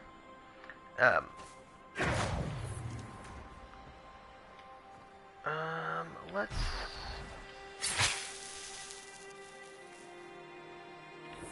I GM for my students because it's control, build a world. If I was running a murder hobo game, well, fuck that, I've got limited free time. Here we go. It is fair, but I do think about this a lot. I think a lot about this idea that people really do feel like you should just, you should just be having, like, it's your job, right? Your job as a GM is to make sure that your players are happy, and that's your only job. Your job is not to make sure you're happy or that you're having fun, but that your players are having fun.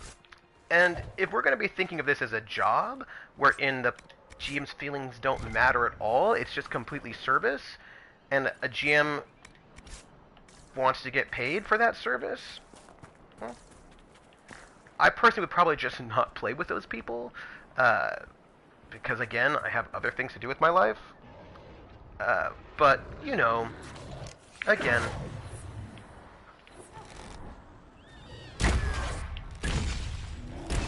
We're gonna just kill this bear for a moment. And I'm gonna escape. And there we go. Example troll. Failed your last e-contest? Guess what? This session's run about a banking corp espionage. We're just gonna kill the bear, but it's for the environment, because the bear's is messing up the ecosystem. Uh-huh. That's my story, and I'm sticking to it. I mean, I personally think that GM should also be having fun. It's a thing, I think. But I know that not everybody thinks that. Or they think that it's just sort of somehow automatically transitive, that is like... And I've heard people say it. I've heard them say it. They'll say, like, oh, Just seeing the happy faces on my players gives me all the satisfaction in the world. And, you know, it's not actually true for me. Because if my players are horrible jerks, who want to do creepy things that I don't enjoy, and they're really happy doing it, like, that's not going to make me happy. Just, you know, for the record. There are players who enjoy things that are not the way I like to game, and that are not the things I want to GM for, and I won't do it. Basically. And I also, yeah, I just wouldn't do that. That's just a thing. I just... Oh, Jer. Jer says, also kill the buffalo. Totally. I'm being hit by things, and it's rude. People need to stop attacking me. I mean, yes, I'm, you know, up in their business, trying to disrupt their rift. I understand it. Welcome back, PH. But, I mean, you know, I think it's interesting because I also imagine that the people who are paying for a GM,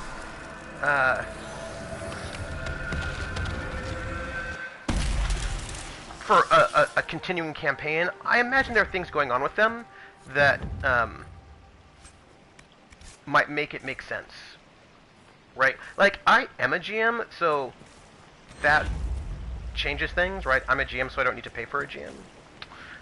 But maybe, like, okay, let's put it this way. Let's say you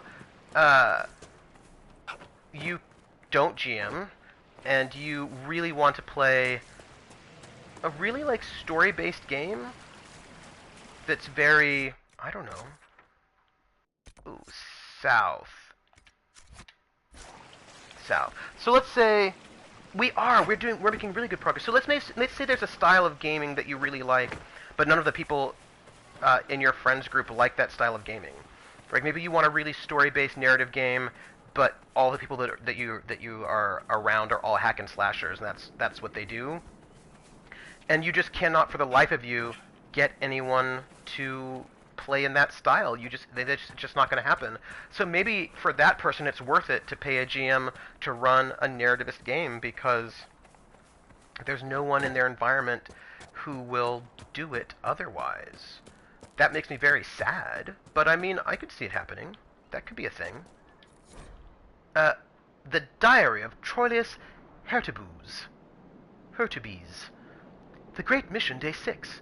The storm menace makes noises like a provoked cat at intervals of 1 hour, 15 minutes.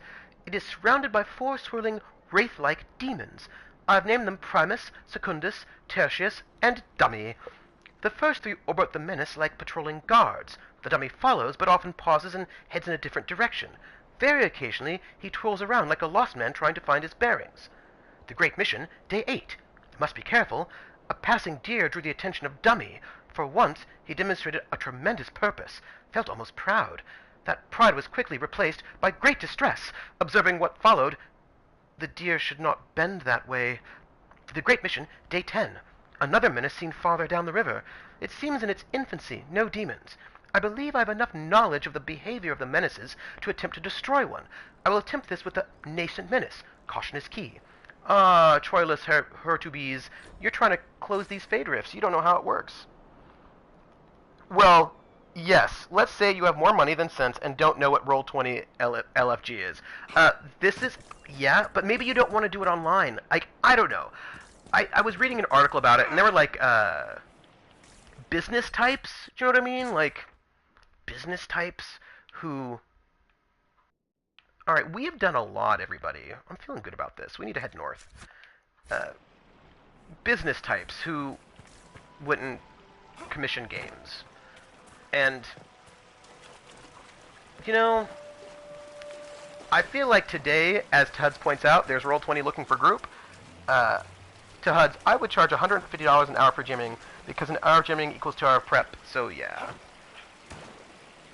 You know, and again, I'm not saying that I would do it, because I never have, and I don't think I would.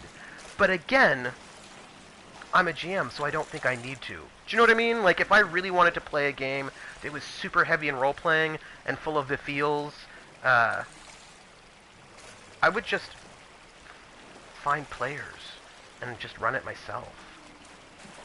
Although, hey, Encantador, how are you doing?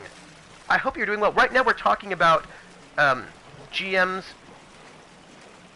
Looking for a group on Roll20 is also trash. Oh, I mean, if a company wants to hire you to GM...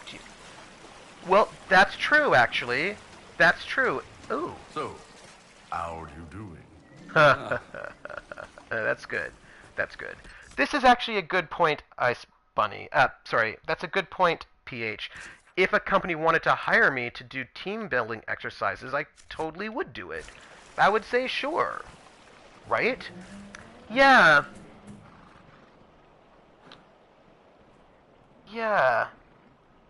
I know, the senior is amazing. Just, like, go and enjoy it. So, I mean, I don't know if there... I mean, the thing is, I don't know if there really is a market. Well, apparently there is a market for it. Because people are doing it. So, you know, there's a market, and... oh, I just got weakened. Rude. I'm gonna just disrupt this rift if nobody will stop me. So, apparently there's a market for it. I mean, I don't know if I would be engaged in that market at all. Although, you know what, though? I mean, who knows? I imagine... the interview I was reading with the guy, with one of these professional GMs, said that he doesn't plan on being a professional GM. It just started when people said that they would pay him. They're like, we want you to... We really like what you do. We will pay you. And apparently, that GM, I wish I could find the article that talks about it.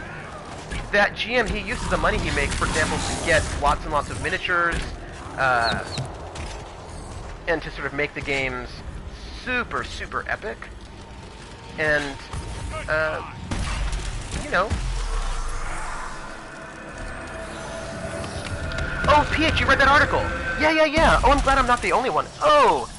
Empress Pookie, thank you for being here as long as you have been. It was really lovely to have you here, and I will see you next Thursday evening or next Saturday. So, thank you for being here. It is much appreciated. And Empress Pookie, who's the other streamer? If you're still here, let us know who that streamer is.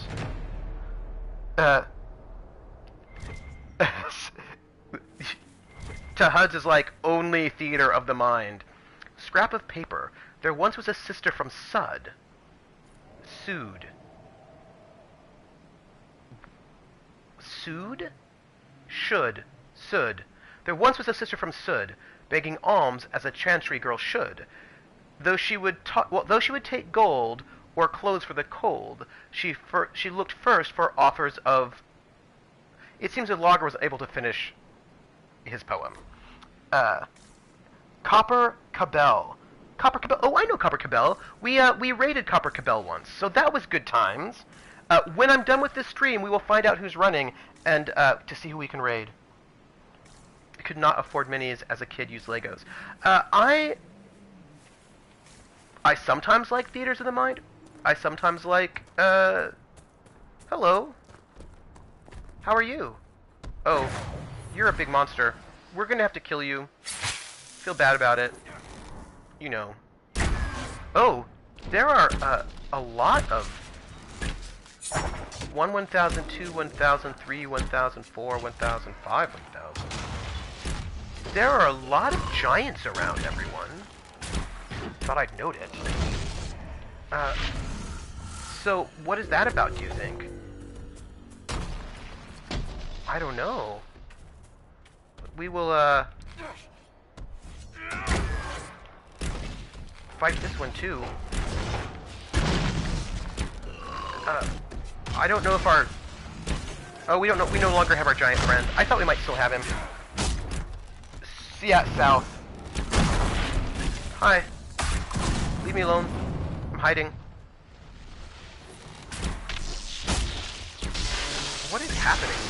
Oh, we've got... Oh, awkward. Oh. Oh, we're just fighting a lot of things. It's... Oh. I like Theater of the Mind. I can afford great seats here. I remember to... Oh, okay. I will loot the giants. I will try not to forget them. Okay. So, as for Theater of the Mind, it depends. Sometimes I like it. Sometimes I like minis.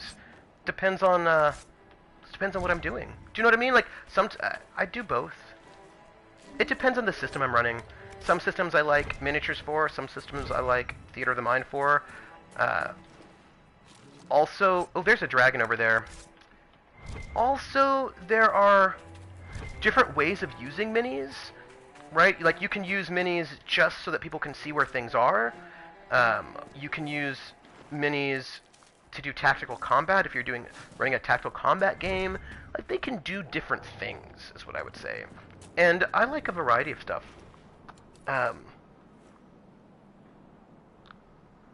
Shadowrun is 1,000% better.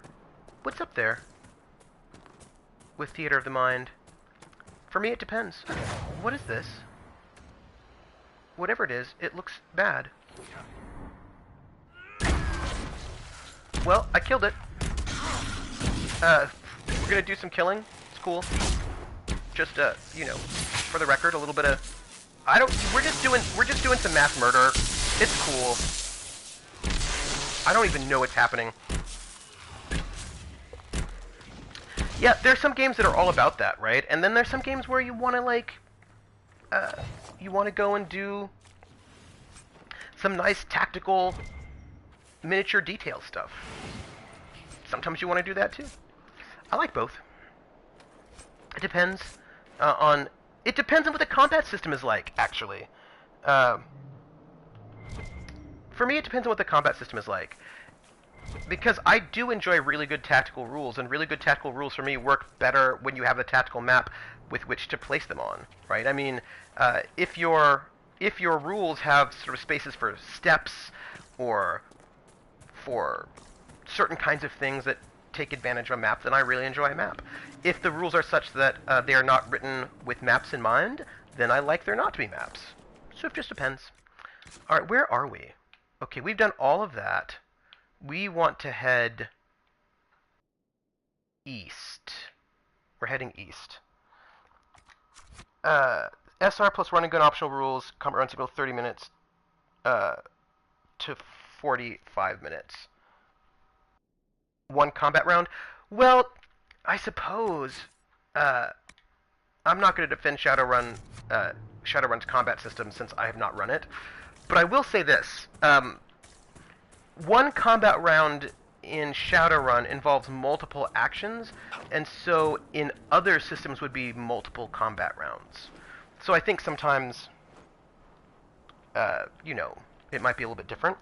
Don't get me going on small unit tactics. I like maps for SR solely because it's easier during the planning phase to have an understanding of the layout. And the thing is, I will do things, sometimes I will do full-on combat maps. Sometimes I will, like, where we, like, full size, where you put miniatures on them. Or sometimes I'll just do a sketch of a map so you can see what it looks like, but not put miniatures on them. Sometimes I won't do anything at all. It just sort of depends on it depends on the game. For me, it depends on whether or not does the game have tactical rules and are we using them. If the game doesn't have tactical rules and we're not using them, then oftentimes a tactical map is just not necessary because it doesn't actually make any sense. Because you know, there are no tactical rules, so, like, what do we care about that? So let's... Hello, how are you? Okay. I was a decker. I could do my thing, get lunch, we'd be in the same round. Well, but if that's how it works, that might be a problem, that might be a larger problem. Like, I can't imagine that... Okay, let me put it this way. They didn't use maps in Corporate Sins, and those combat turns still took a really long time. So I don't know if the length of combat has to do with the fact that there was a map, or the fact that Shadowrun combat just takes a long time. Do you know what I mean? I mean, I'm just asking. I can't say, because I've not run it.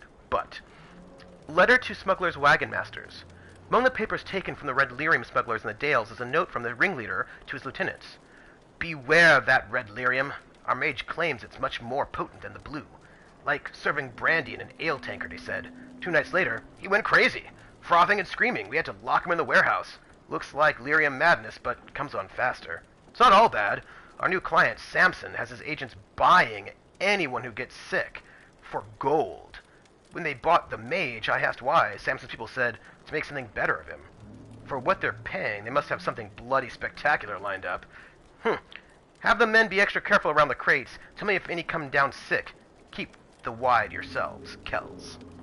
Another letter mentioning Samson and papers with names. Cullen could use this. Yes. And then let's give this. So, you know, here's what I would say. Here's the thing. You don't have to have a game with combat. If you don't like combat at all, you can have a game with no combat. Like, you don't, like, your RPGs don't have to have combat in them. There's a dragon over there. Do you notice that? Like, you don't have to have combat in your games if you don't want to have combat in your games. I mean, and I will say this. I mean, I know this might seem shocking, but you don't have to have combat if you don't want to.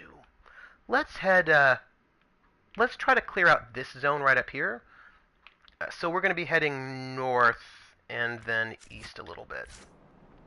So north and a little bit east. I mean, you just, like, you don't have to. Like, and I know that like I was talking to people and they're like, well, you have to have at least one combat every session or else your game will be... What is over here, do you think? Can we go this way? Are we going to be in trouble? Wait, let's save. I'm a little nervous.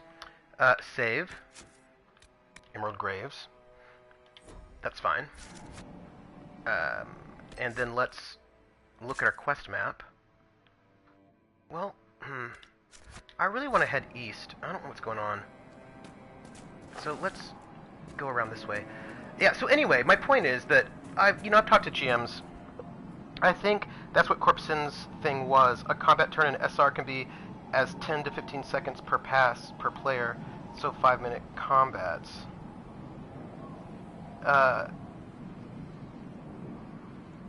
It's just that SR will let you add crunch until you choke.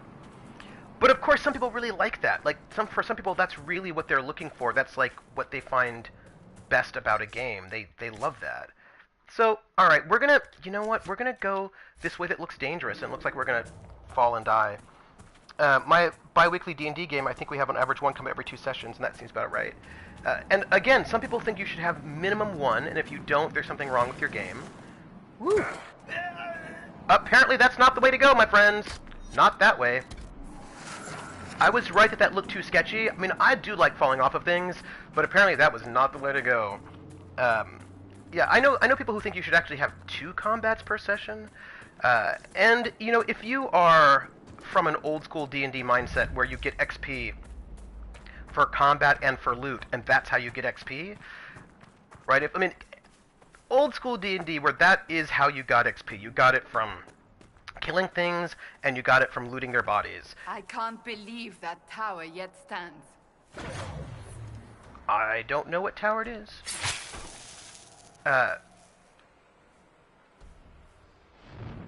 Run away. Alright, here we go.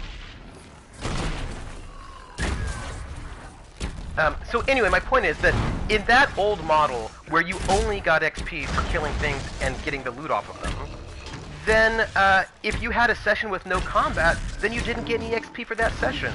And, you know, players don't like that.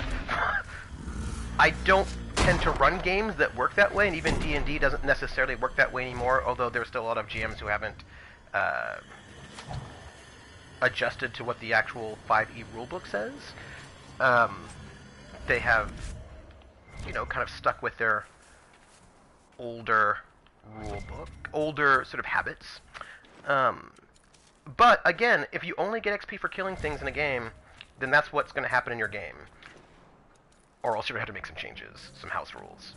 So, I get that there are a lot of people for whom that's what it is, and it's like, you know, D&D started as a war game, right? So, who's to be surprised that for a lot of people that's exactly what it is, and what the core and center of it is. But then, PH, you should not, like, PH probably should not be playing games where that's what it's all about, right? Valastalen. Who is this by? Oh, it's Brother Janet TV. Elves have their heroes, just as we do.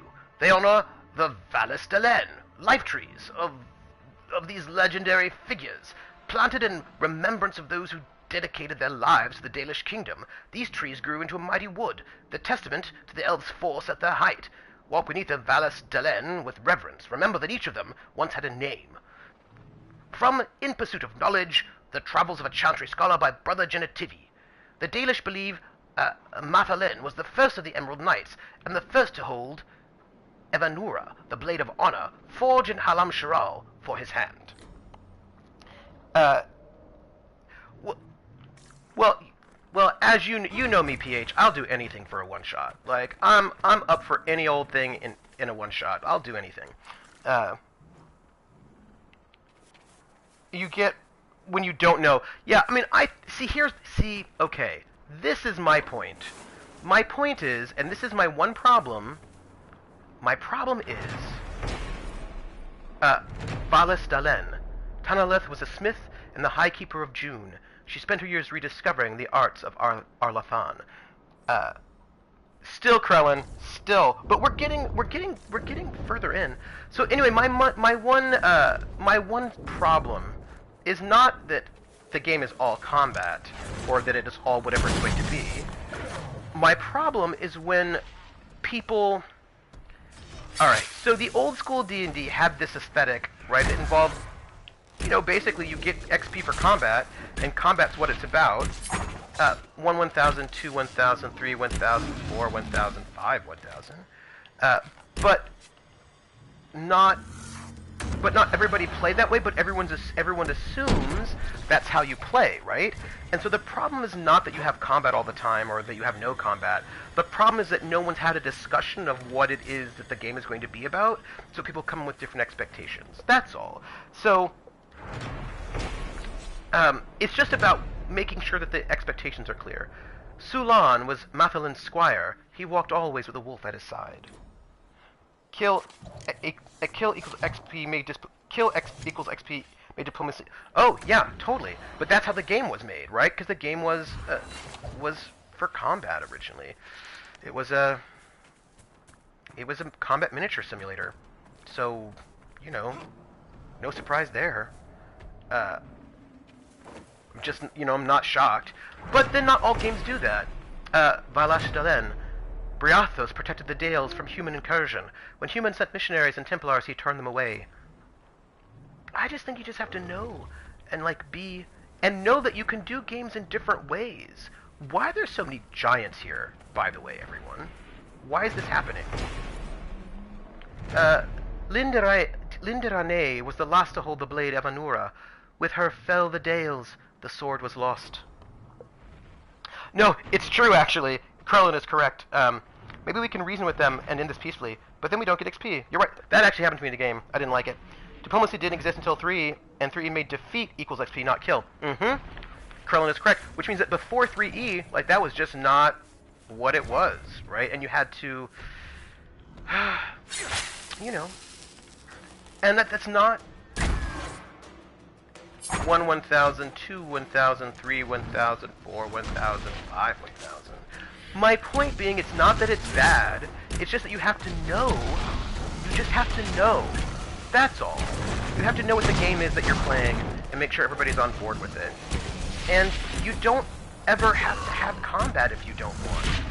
You can have a game that never has combat at all, if that is what is interesting for the group. I played in a game that for 3 years we had really only one real combat in 3 years of gaming. We had other combat situations, but they weren't really combat. They were sort of like faux combat. Oh, sorry about that, Jared. That's right. These are not giants. They're Dutch. Why am I killing all the Dutch? I should not do that. It seems rude. The Dutch never did anything to me. They're very nice, the Dutch. Here I am killing the Dutch. That's so terrible. Sorry, PH, that we're killing all of the Dutch. Sorry. Where are we? Loot. There we go. Yeah, no, and so this was we were private detectives, and we didn't really get into a lot of combat. It was 3 years, no combat. Dalish revere Elnora for her tireless work reviving the magical arts of Las Arlathan. We're checking out our Dalish heritage right now. We had, what do we have? The one, and most of that combat happened in the first year. After the first year, we had almost nothing. It was all pretty front-loaded. Let's see where we are with our quest map. Oh, we have one more of these we didn't get to. Let's go north for it, this way. We were all private detectives, and there were... we originally had 1, 2, 3, 4 PCs? During one of my first rugby practices, a smaller boy tackled me, meaning he hugged me and then he fell down. So he has his arms wrapped around my legs, and I have the ball. I get 1 foot loose and then drag his whole body a couple feet across the line. Oh, that's a great story. Hello, animal. Here we go. Vaharel conquered the human city of Montismard. So in this, so we were, alright, so the, you felt like a giant. Well, it's because you were a giant, because, you know, Dutch people are giants. I think that's fair. Let me see. Where are we headed? We are headed north. I mean, because there's stuff right here, but I feel like we can come back to that later. We're going to try to hit this stuff here. So we're going to head north. And we're going to save. So in this game was GURPS game, Transhuman Space. So Transhuman Space is near future. It's sort of like Transhuman Space is to the aughts and the 90s. Aughts, what Cyberpunk was to the teens, right? So Cyberpunk is really, I mean, I said stuff, but nothing I said made any sense. Transhuman Space is to the aughts what Cyberpunk was to the 80s. In the sense that Cyberpunk, I mean, for me, I would say that Cyberpunk is really fundamentally about the 1980s. It's about sort of worries about what would happen if we had multinational conglomerates. That has happened. It's about what might this internet thing be. It's about worries about sort of cybernetics. It's worries about...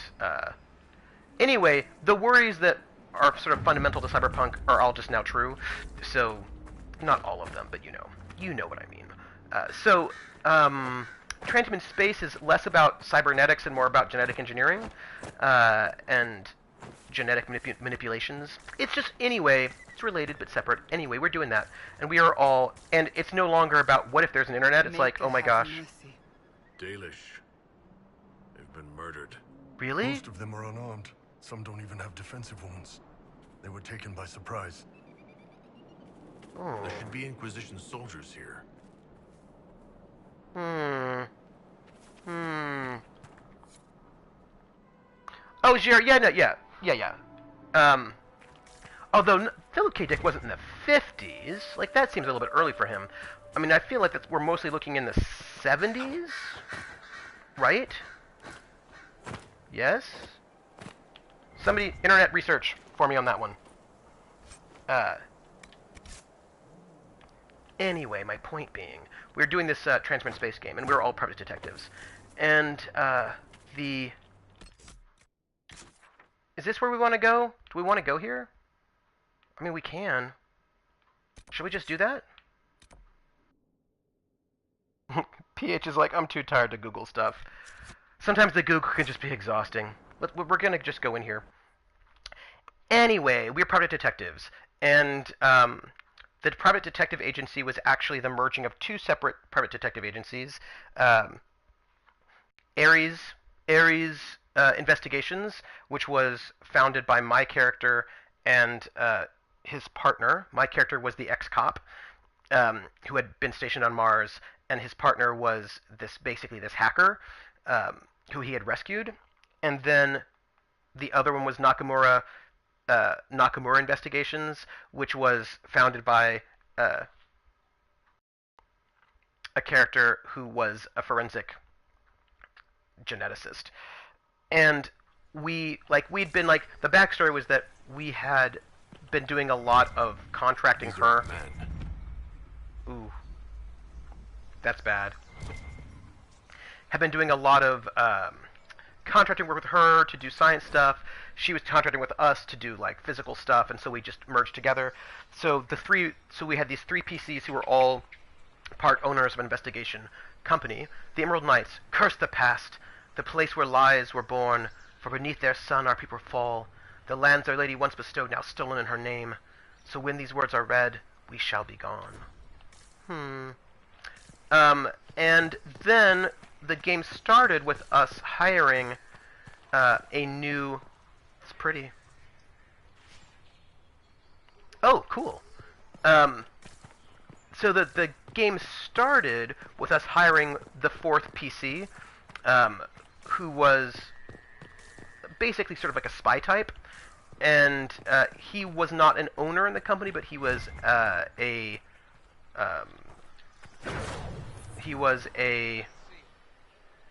Fanatics.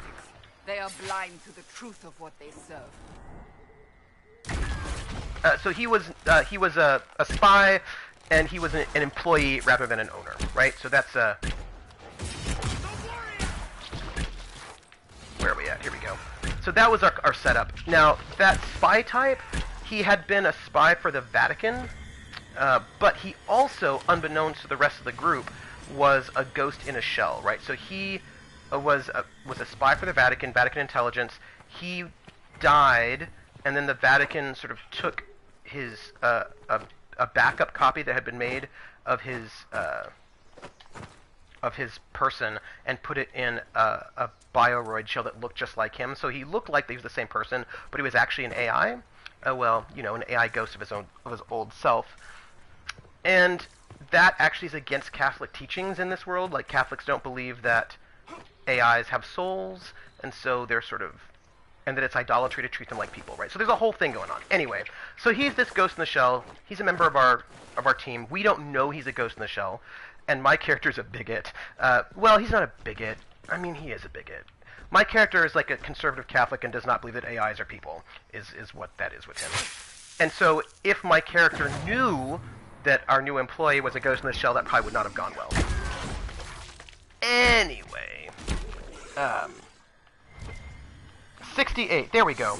Yeah, thank you very much. Yes, 68, that's about right. Maybe we can figure out what they were after. Yeah. Thank you, Jer. That feels... men had part of a seal. Do they even know what it opens? I don't I know. doubt they care, so long as they acquire it first. Jer, that feels about right, right? 68 feels about right, because I always think of Cyberpunk as being really basically 1970s and 80s.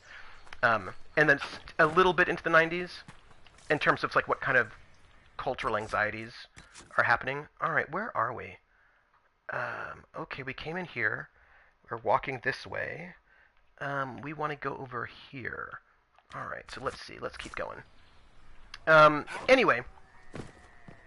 So, we were this team. Our very first mission that we started, we were hired by a company, a very exclusive rich person company, who was being white-mailed, right? They were a private club full of a bunch of executives and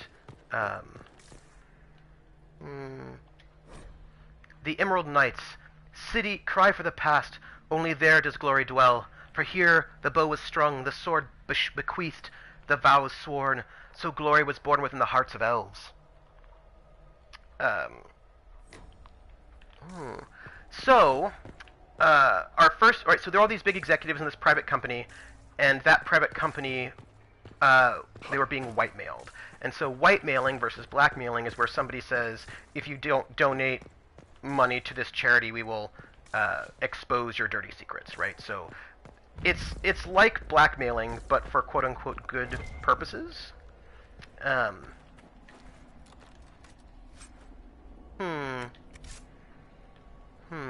What do we have here? We've got a bunch of stuff. We've got to figure it out. There are... So, what were they being white-mailed for? In this company, in this private club, they would have the people. Oh, just so you know, we were in the Free City of Montreal, so Montreal is an independent free city in this setting. It is not part of. Right, a number of cities have become their own independent cities, basically, right? And so, Montreal is a free city which has its own laws. So in Montreal, eating meat from animals is not illegal. It is illegal in a lot of other countries, and it is quite frowned upon and a little bit scandalous in a lot of places. And this particular club had these dinners where people would have actual meat. Real meat from real animals was a thing that would happen. So, silk brocade, where are we at? Alright, so go back, I suppose. Should I just... Oh, here, we don't have to jump down anything. We can just go to here. Great. Anyway, so they were having this banquet in their private hall where no one should have been, and there was footage sort of taken of them eating this real meat at one of their banquets. And, you know, they were basically told by some... oh. I would book in Cyberpunk, at least in a literature sense. Yeah. I think that's totally fair. Jer, I totally agree with you. I'm totally with that. When the compass pulses, press L3 to search. Searching indicates direction of hidden objects. Yeah, yeah, that's fine. Yes, I'm with you on that. Take a look. So, we were, what is this? Supply cache, which we don't need at the moment. Enchanter, coat of arms. Alright, let's read this. Sing for the past, where rest those who came before. For each night a seed was sown, roots twisting with their brothers and sisters, so the forest grew, a reflection of our might. And I think, the thing is, I think that in terms of literature, I agree with you with 88 being a good bookend. I think with extended media, like with film and RPGs, I think we can probably hit the very beginning of the 90s, you know? Anyway, so this company was being, these people were being white-mailed. What they were doing was not illegal, but many of those people were actually not from Montreal, but were from places where it was illegal. So they were coming in, right, to eat this real meat, and they were being all white-mailed about it. And so the security chief for this club comes to us, and she says, we want you to investigate who the white-mailers are, figure out what's going on. And we're like, why do you come to us rather than, you know, have you do it? I mean, your security. And she's like, well, they've got footage from inside our building, which means there might be somebody who is, there might be a, what do you call it? Like a traitor. You know what I mean? So we're doing all this work, all this search, and and what do we find? What we find is that they're being white-mailed by basically these sort of AI rights people who are sort of into... Yeah, that's totally what it's like, but then having people have, you know, photographs of it. So where is this thing we're looking for? Anyway, we are doing all the searching. It looks like they're being white-mailed by this sort of AI rights group, but we don't know for certain. And so we get a sense of maybe who they might be. We send our spy type to go and we have a couple of things going on. It's like the first thing is that I decide to go and break into their office. No, white-mailing is like blackmailing, like basically pay us or... blackmailing is pay us or we'll reveal your dirty secrets. That's blackmail. But white-mail is pay this charity to do something good or we will reveal your dirty secrets. So it's... it's, you know, it's not actually, it's the same thing, but it goes to a good cause, basically, right? That's the difference. That the people who are white mailing you are doing it for some sort of good cause, rather than for their own gain. Right? If blackmail is like, oh, it's a negative thing, like we're just, oh, it is still blackmail, but a different term is used because it's for a good cause. Oh, it's still blackmail, but the idea is like, no, we're not blackmailers because we're good guys. So, you know, we're white mailers. So that then you can like feel good about yourself when you blackmail people, basically, right? So, well, you know, if you're going to be doing unethical things, you want to feel good about it. So, my character tries to bust into somebody's office to get records. That doesn't work out in a fairly sort of epically hilarious way. That was very interesting. And so we send in the employee, right? The employee, Dermot is his name, to go and seduce one of the white mailers to find out, right? If they actually did it, if it was really them, all that kind of stuff. And he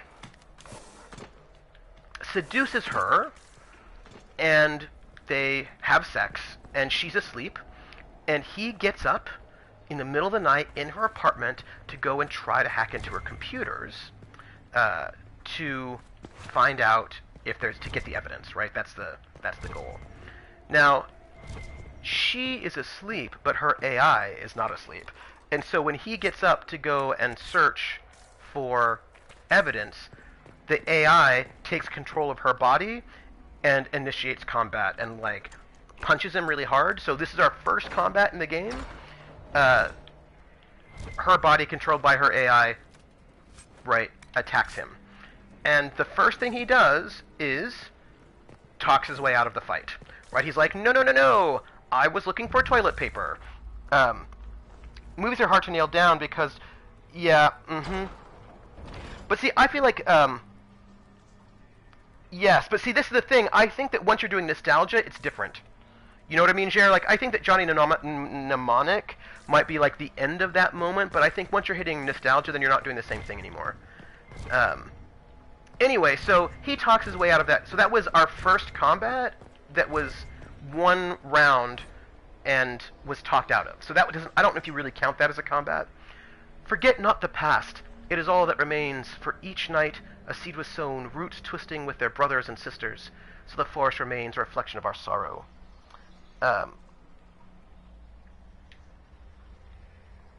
we go. So we're looking for maybe up this way. Right, so that was one combat, but it was one round, and it immediately it was, you know, backtracked on. So I don't know if you would really count that as a combat at all. It's a question. So that was our first one, which involved Dermot. Oh, go and smash the corporation, Jer. We will miss you. And then our second combat also involved Dermot. And what happened was we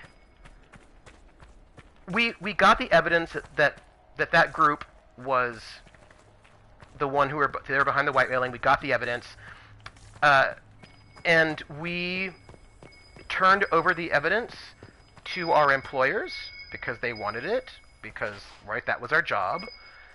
And, right, I mean, that's what we were doing. And the employers wanted to know where those white mailers were located, and we gave them the information of where they were located, because that was also our job. Dermot, however, sort of decided, right, you do the job and you get paid, right? The Emerald Knights mourn for the past and all that was left there, for we trusted in dreams and perceived immortality. We trusted in promises and in hope, and so we dreamed in vain, for we lost these gifts long ago. Sad times. Oh, hi, how are you doing?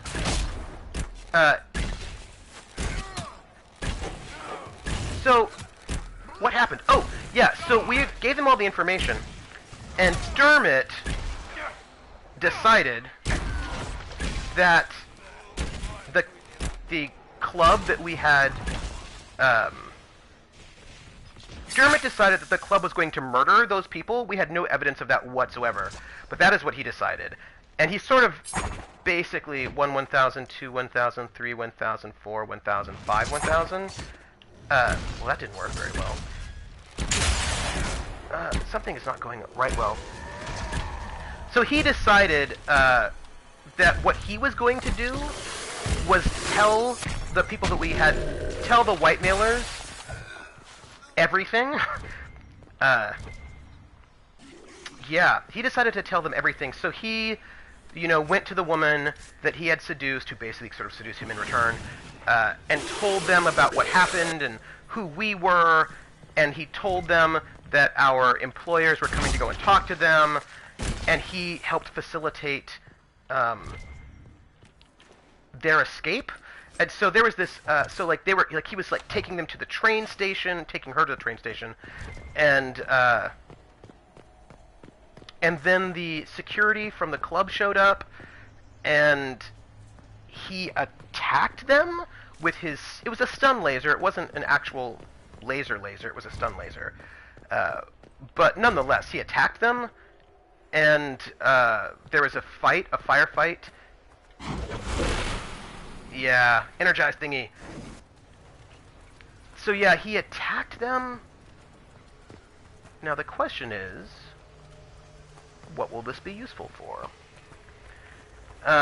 So he attacked them, there was a fight, it was all non-lethal combat, but you know, there was a fight there. And then the fight was broken up by train security, and that was a big problem.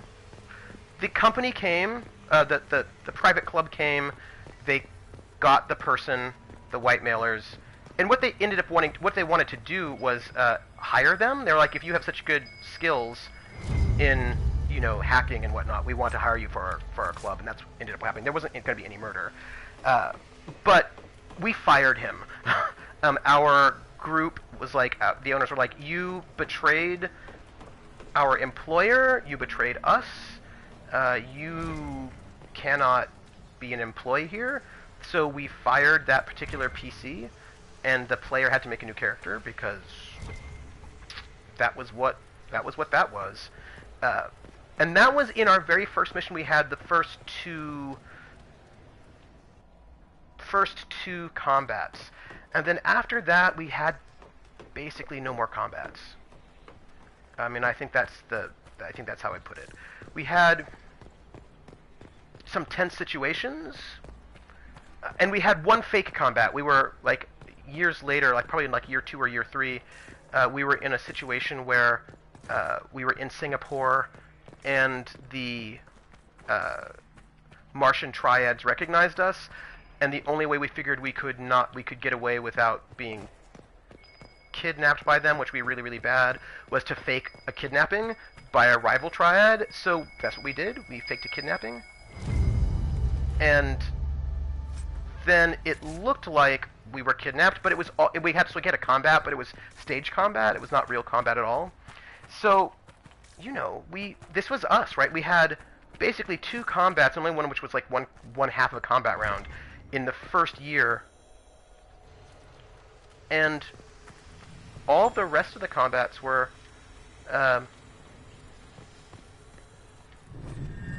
all the rest that we had no other combat. Epitaphs for the lost. Neat, tight script preserves a final epitaph for the fallen.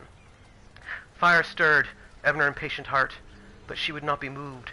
Siona Falonden Anasal Anaste. So, arrows along the spine, the child cried, sheltered by his form. Talim Falonden Elanal Anaste. Enasal Anaste.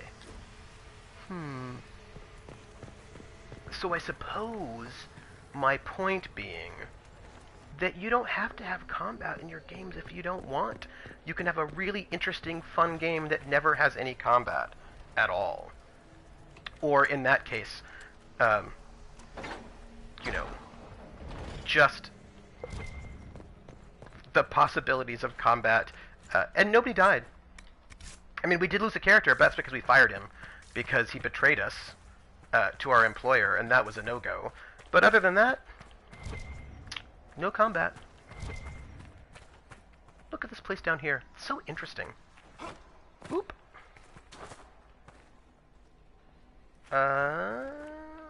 Okay. Where are we at? We're here. We've been to a lot of places, but we haven't been everywhere yet. Okay, so we need to head, I don't know, west. Alright. Let's go this way. And then, of course, I've been in some hack and slash games where there were 2 or 3 combats every single session, and that is all we did, was combat. And there was, and all of our choices were based around combat, and, Perhaps yeah. it just needs the magical touch. I think it does. Do it. It is, actually, and it's... I'm sorry that I missed that one. There we go. Okay. And the thing is, it looks like there's something here, but we don't have access to it. Or maybe a floor above or a floor below. And then you can actually treat combat in different ways. I just want to jump off here, but I think I would die, so I won't, even though I want to. I just like jumping off of things. Let's see. Where are we at now? Alright. Probably we need to just head down some, I think. And that will get us there. Let's see. In the game IGM, there were lots of battles first to get familiar with the system. Now there are more interactions and story. Yeah, and you know, in the end, I just think it's fine what you do. It's just that everybody should know. Do you know what I mean? Like, everybody should just know what it's going to be. It doesn't, like, it's fine. Now, me personally, if I'm GMing a, how do I put this? If I'm GMing one of, frail, faltering in the darkness, though imperfect, her voice a balm, Andrale Falanden, Ansal Anaste. Huh, Andrale sounds a little close to Andraste, doesn't it? Don't you think? So if I'm going to be running, like, one of my style games that I like to run, not running something for somebody else. Do you know what I mean? Like, for example, I am going to run, oh, hello. I'm going to run Cthulhu Confidential, and that is not my style of game. Yes, talk to your players about the game. There we go.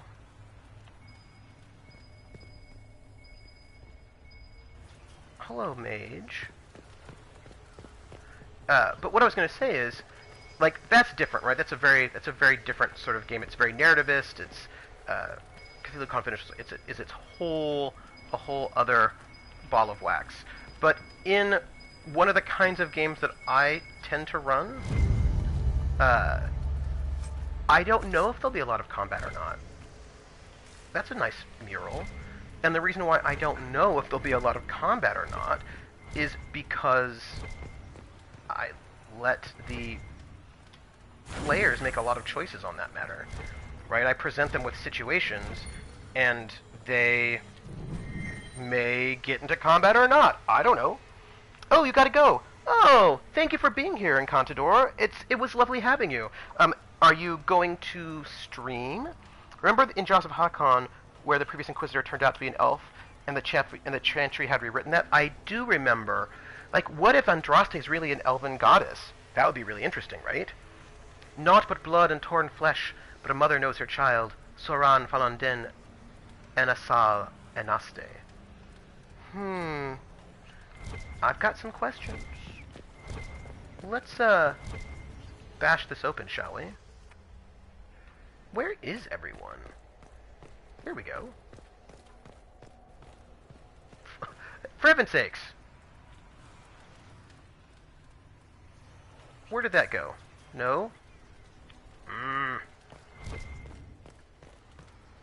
The Valefire's lit. That Valefire is lit.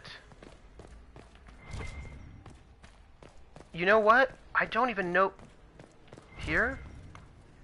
No. We just lost where we were because we switched people. Irritating. Oh, Cat Quest. Thank you. Thank you for letting me know. So this way we know for when... You know. There we go. I feel like we've been in this space already because the Valefire is lit. Whatever. Here we go. Okay. Let me look at our map for a moment. Quest map. There's something down here. There's a locked door here, it looks like we didn't get to. And there is, seals there, so let's sort of see if we can head north. Oh, yeah, so basically, a lot of the time, I just leave that up to the players, what they're going to do.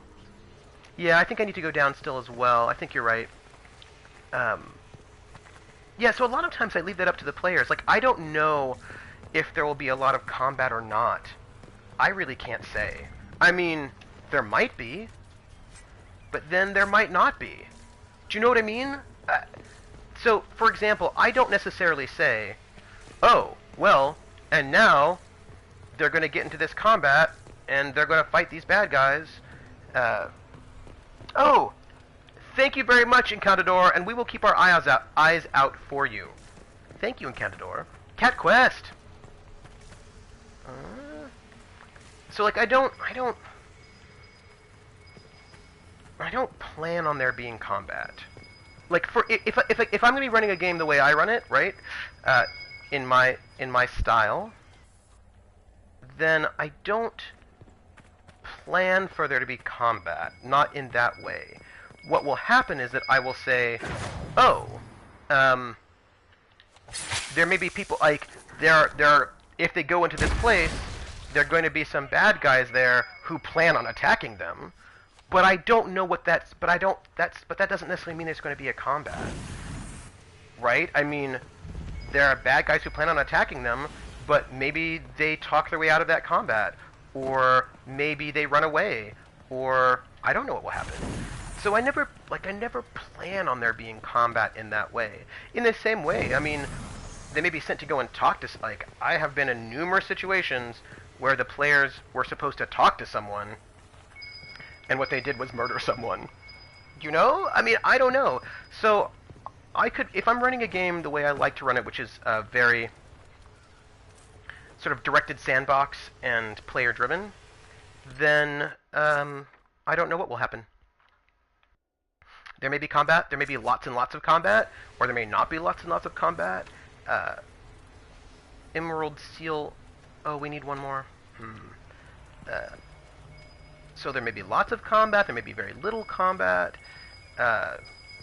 Really, I mean, I just will find out based on what the players do, basically.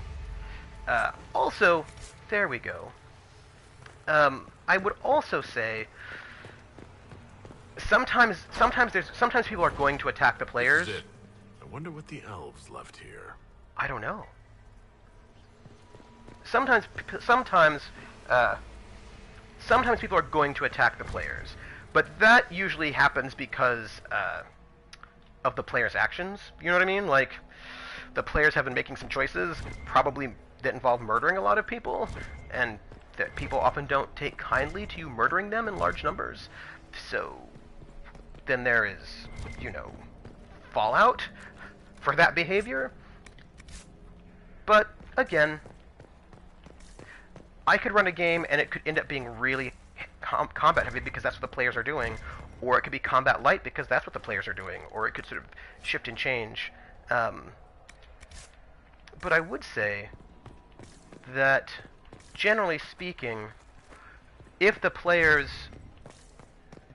want a combat light game, there are things they can do to achieve that, and I won't stop them. Like, I wouldn't say, oh, you must have combat or else it's not a real game. Do you know what I mean? Like, I wouldn't do that. That's not my bag. But the players will just have to deal with that.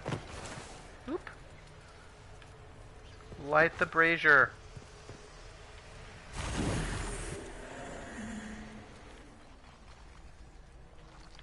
Let's just kill that. That's fine. Yeah, this is fine. It's okay. We just killed a bunch of stuff. It's okay.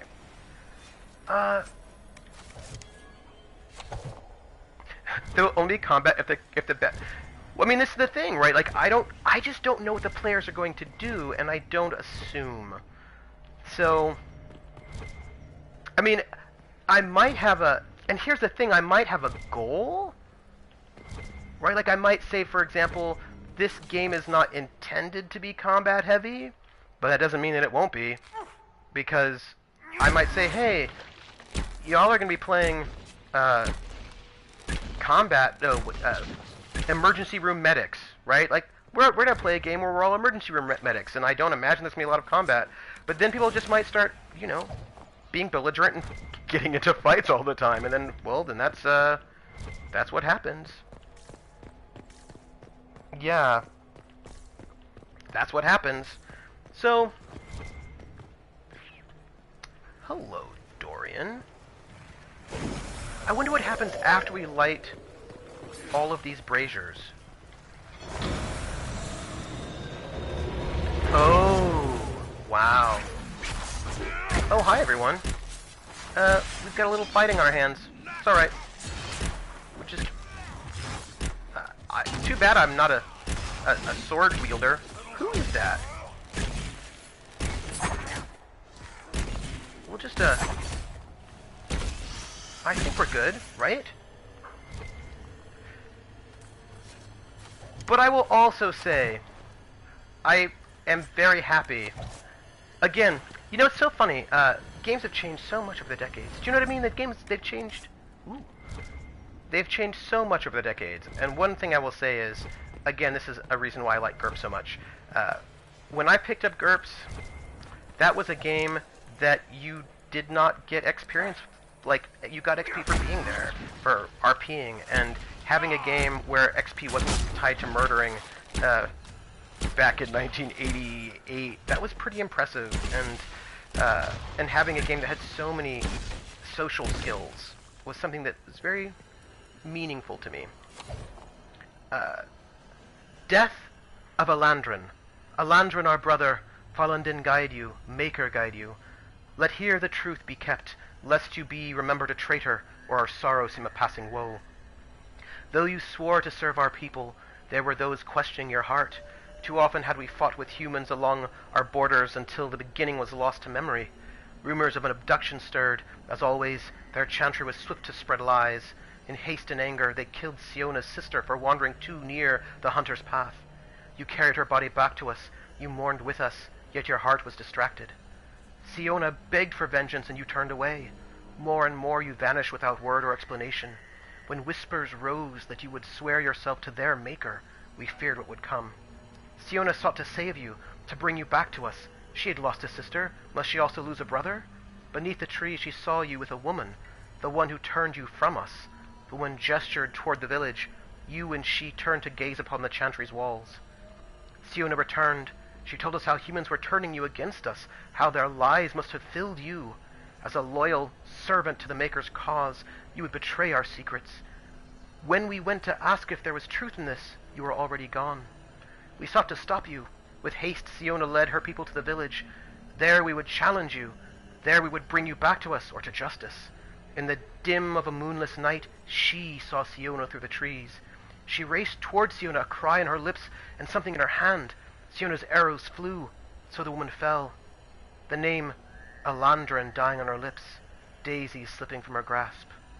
The men of the village suspected the girl's flight and heard the scream. They fell upon the elves, but were no match. Siona's haste surpassed your own. You knelt beneath the trees, blood-soaked petals clinging to your clothes from a final embrace.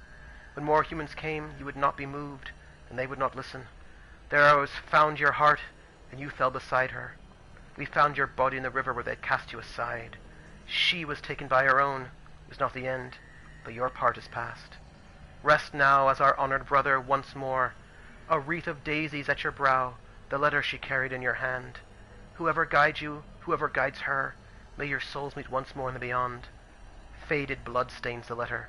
Adeline, what care have I for gods I have never seen, for a maker I do not know?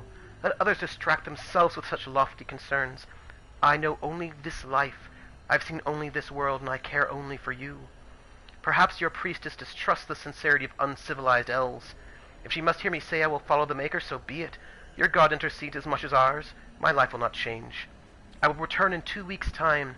My heart longs for you till then, and will remain with you forever after. Elandrin. Ooh, some Romeo and Juliet business right there. Red Crossing. When the elves attacked that town, it prompted the exalted March of the Dales. The Dalish would want to see this. The Chantry would no doubt be interested in the account as well. We could have everybody read it. We should have everyone read it. Everyone. That was amazing. That was amazing. The Emerald Knights. Cry for the past. It shall claim us all. For here rest our saviors newly slain. Others lie beyond our reach, so we remember. Let the true name burn away and enter Dinan Hanin, the place where glory ends. Andrale, whose song inspired Soran with bow in hand. Siona, who kept the bridge. Talim, who saved the child. Rin, who led them out. Elan, who kept watch. Elandrin, whom we betrayed.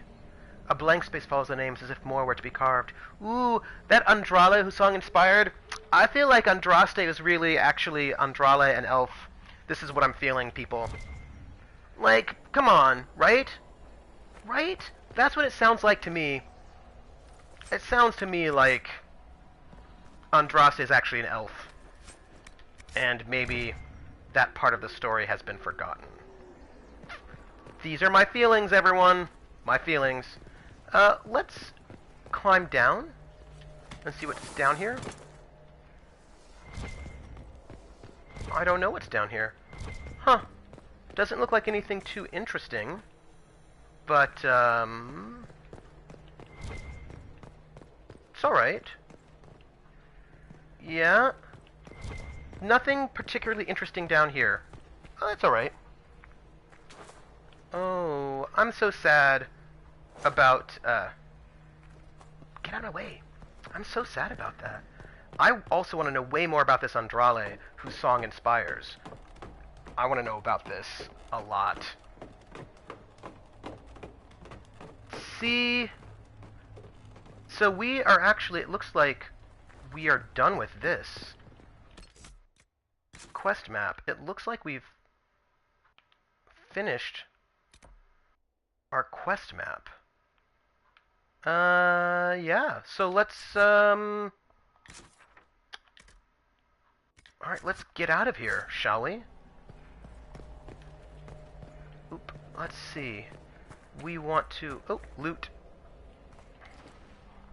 The dungeon has been cleared.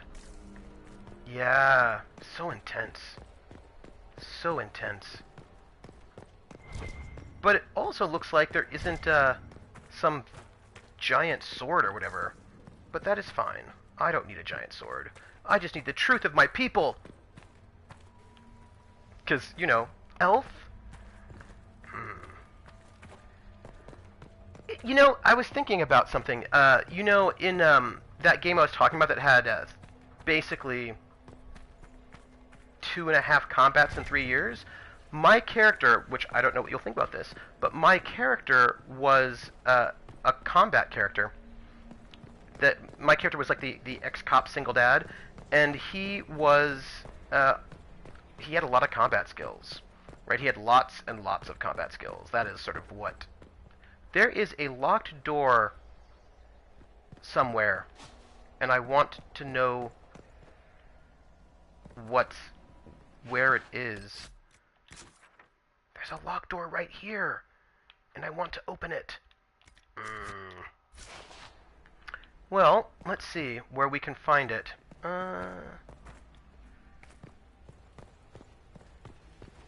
open.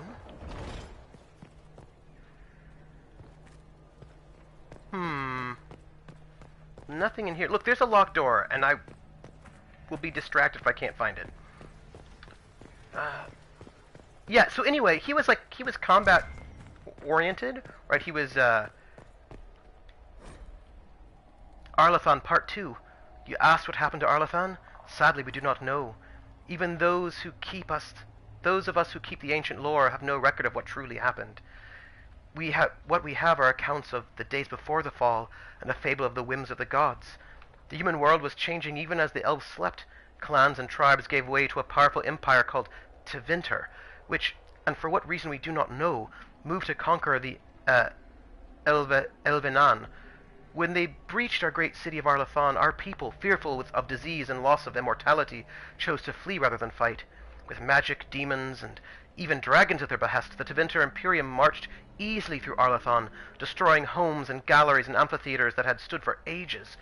Our people were corralled as slaves, and human contact quickened their veins until every captured elf turned mortal.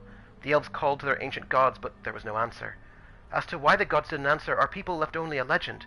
They say that Finharel, the dread wolf and lord of the tricksters, approached the ancient gods of good and evil and proposed a truce. The gods of good would remove themselves to heaven, and the lords of evil would exile themselves to the abyss, neither group ever again to enter the other's lands.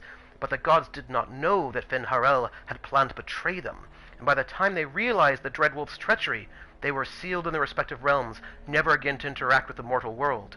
It is a fable, to be sure, but those elves who travel beyond claim that Finharel still roams the world of dreams, keeping watch over the gods lest they escape from their prisons. Whatever the case, Arlathan had fallen to the very humans our people had once considered mere pests. It is said that the Tevinter Magisters used their great destructive power to force the very ground to swallow Arlathan whole, destroying eons of collected knowledge, culture, and art. The whole of elven lore left only to memory. The fall of Arlathan is told by Jizharel, keeper of the Ralafaran clan of the Dalish Elves. Ooh. Oh, the symbol's just stuck? Oh, alright then. Thank you for that, PH. That means I don't have to worry about it. And then we are good. Yeah, we just killed him. That's fine. There was something I wanted to tell you. I don't think I can remember what it was. What was it? Emerald Graves. I had a thought, and now I don't think I remember what it was. Oh, yes, I remember what I was saying. That my character was built around combat, right? But I knew that we weren't going to necessarily be having a combat-heavy game, and it was fine for me to spend a whole lot of points in something that I wasn't ever going to use. That didn't bother me as a player. Because part of the point of that character was that he was this really physical character who had this past of this combat past, but he had given that up to raise his daughter after his wife died, and we were living in a world that was more about computers. It was about combat, you know, and so the fact that he had these skills that he couldn't necessarily use, that was really interesting for his character. That was like for me really interesting, and I really appreciated what that meant as like for characterization. Like it was like a good bit of RP for me, you know? And feats of strength and normal role-playing out of combat. And that's more than enough. Yeah, I mean, but then again, here's the thing. I am a person who likes heavy RP, so... And there are people who don't like it at all. I was just talking to somebody, as a matter of fact, who was saying that we were talking about what you would and wouldn't allow in your games, like what things you want, what things you don't want in a game, and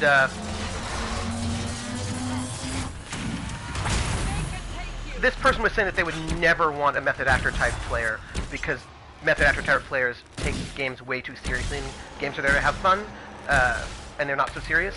And I was like, and you should not have method actor types in your games then, because I would totally be very unhappy with a game that sort of was working off of that paradigm, because that would make me sad.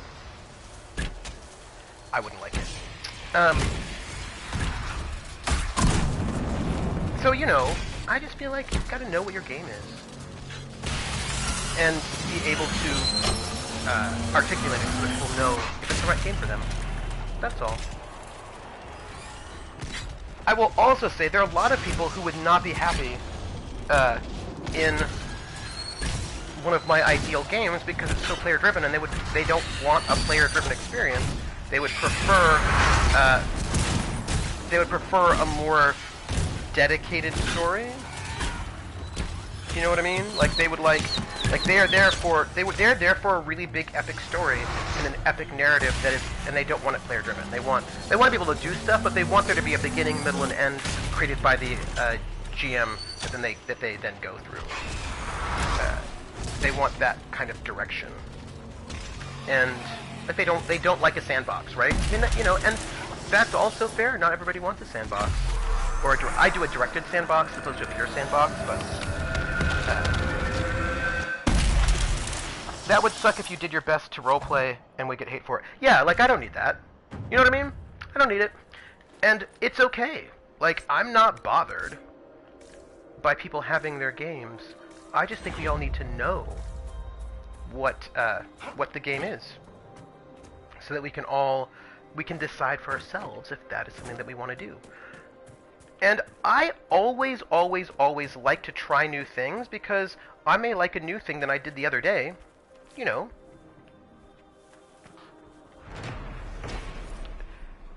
Yeah, but a lot of people don't like player-driven narrative, right? I mean, there are people who hate the Elder Scrolls games because they think they're boring. They would much rather do a BioWare game that has a distinct beginning, middle, and end.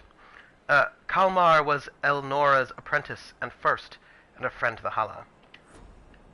And, like, some people, they want their characters to be the main characters, but they want to go through an epic story as opposed to, you know, whatever it is. Player-driven narratives are they're different.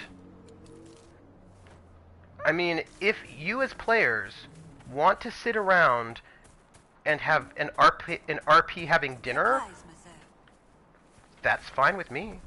But there are players who are like, I don't want to sit around having dinner. I want to, you know.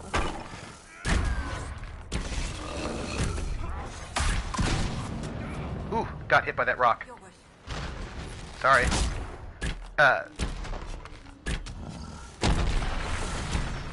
Just because the player makes the choice doesn't mean it can't be epic. Yeah, but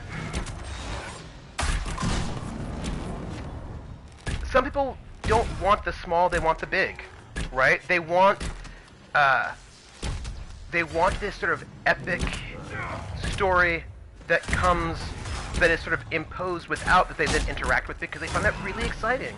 And if it's done really well, it can be really exciting. You know, they want the adventure path.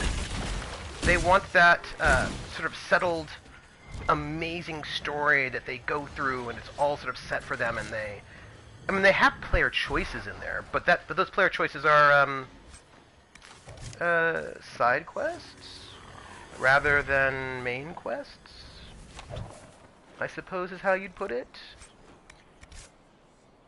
right? And I mean, I'm just, you know, a little different. Safe travels, my lord. Thanks. I will take this. I feel like we've done so much today, right? Let's take a look at where we're at. Ralafaran was a great lord of Elven Halam-Sharal. The Ralafaran tribe existing today believes they descend from him. Oh, thanks. Alright, well, let's look at our map, shall we? I like putting players in the driver's seat and then building the story around that. Okay, so we have still got things to do. We've got some things up there. We've got something there. We've done so much, gang. I think we should go over here and get that last what do you call it? The last,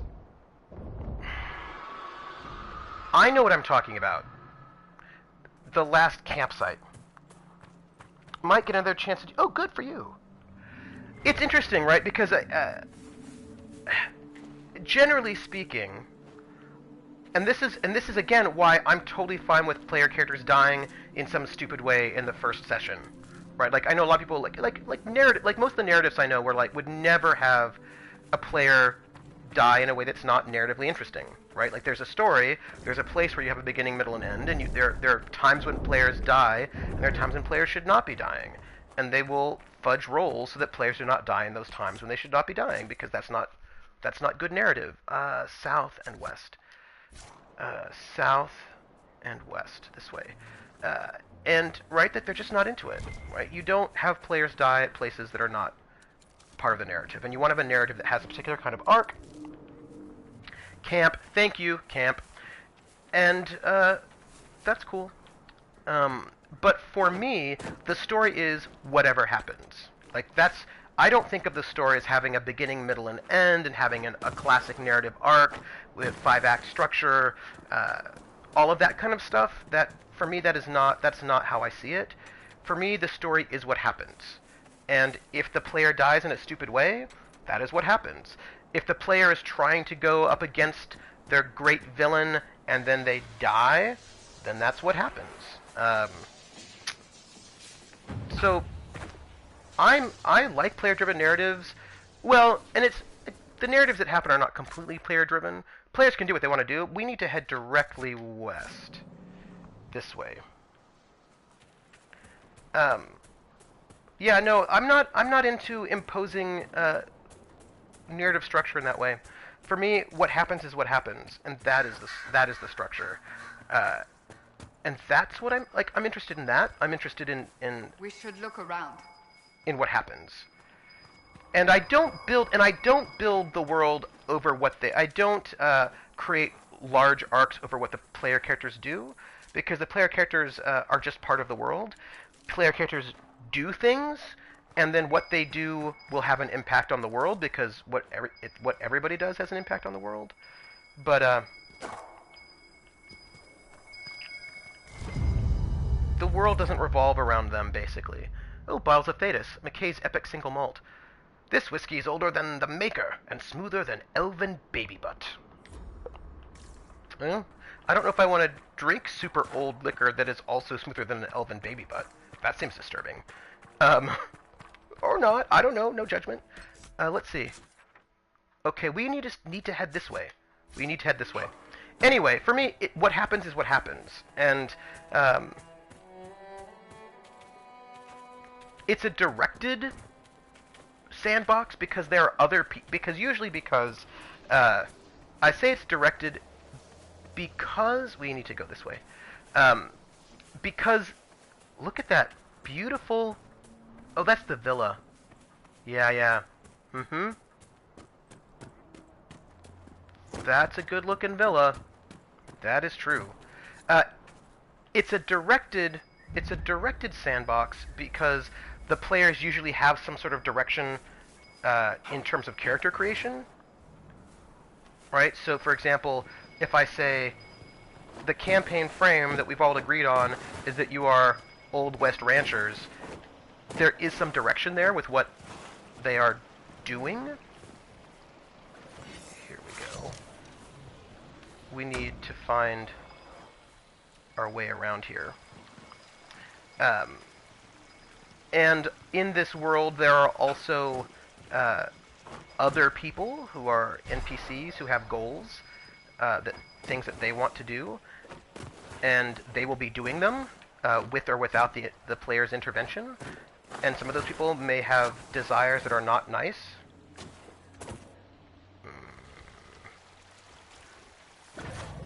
Some of them may want to do bad things. Oh, I don't even know what I just did. Whoa. Wow. Did you just stop time? Dorian, what are you doing? What is that? Oh my goodness. I don't even know what just happened there. I've never seen that. I don't even know what just happened. I don't even know, PH. I don't even know what that was. Yeah. I don't know? I don't even know what that was. The Diary of Troilus Hertubes. That was really cool. That might have been his ultimate attack? I don't even know. He's not done it. A final blood-smeared entry written in a shaky scrawl. The great mission, final test. Learned so much since that first day on that ridge. Thought I knew enough to try to interact with a menace, to touch it. This didn't go well. Instruments did nothing. Didn't affect the menace at all. We're all doomed. Just going to lie here for a while. What was he even doing here? I don't know. He was making poor choices, is what he was. Look, there is something for us. Oh, look. There's a statue there. There's like a big painting. There is something for us if we could find our way to it. There's something lurking for us, and the question is how to find it. There's something here. And the question is, how can I find my way to where it is? It looks like it's maybe up these hills. I tried to jump on it. I wasn't getting anywhere on that. I thought I would go around. We can try again. Let's see.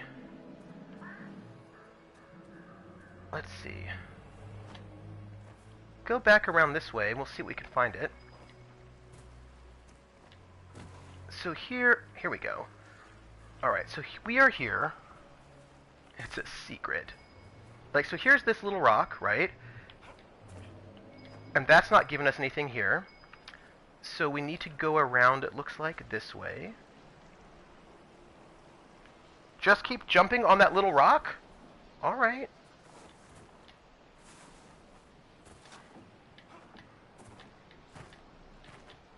I'm jumping on the little rock.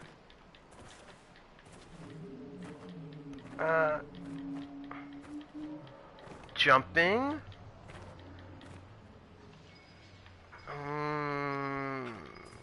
I'm jumping on it. Jump on it. PH, are you messing with me? I mean, I'm gonna believe you. Okay, if you're not messing with me, I'm gonna just jump on this little rock a whole bunch. I don't... Deviating from the plan. No accounting for whimsy. Small differences lead to fatal consequences. I'm sorry. What was that? What was that? What was that?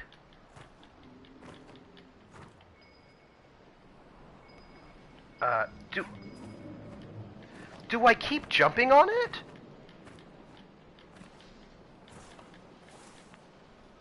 Okay, I will walk away.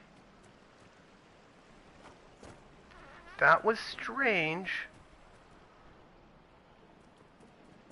Okay, I'm coming back.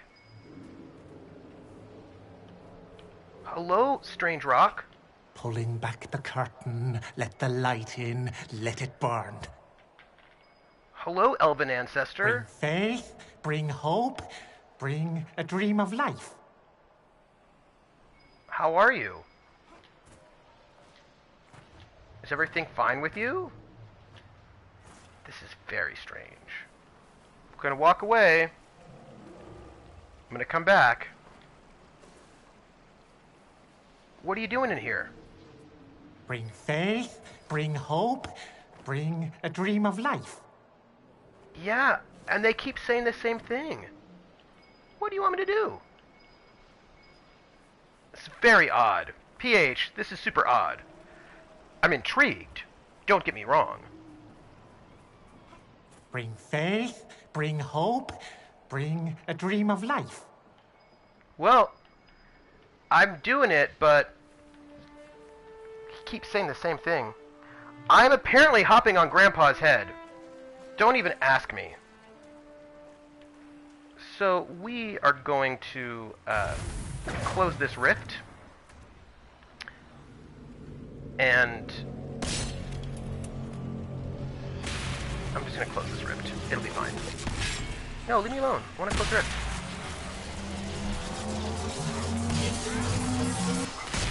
Oh, I have to bring a specific type of flower. Huh. Which I clearly don't have just yet. But I will get. And let me disrupt the rift one more time. It's fine. Just a little rift disruption, which I enjoy doing because disrupting rifts is fun. It's also what I'm made for. And we'll just close the rift. It's all good. Huh. Alright, so where are we at? We haven't actually gotten to that. Oh, look. It looks like there's a walkway. We should go up that walkway. And then everything will be great. That was so weird. Not in a bad way. But it was weird. Not in a bad way. You know what? I feel like we're doing so well. I'm so proud of us. It's crazy. Hey, look at the owl. I'm super Dalish. I just want you to know it. Are we going the right way? No, we're not going the right way. We need to keep going across the river. We want to be over here. Alright. Because this is the way. Also, there is this funky thing that we need to.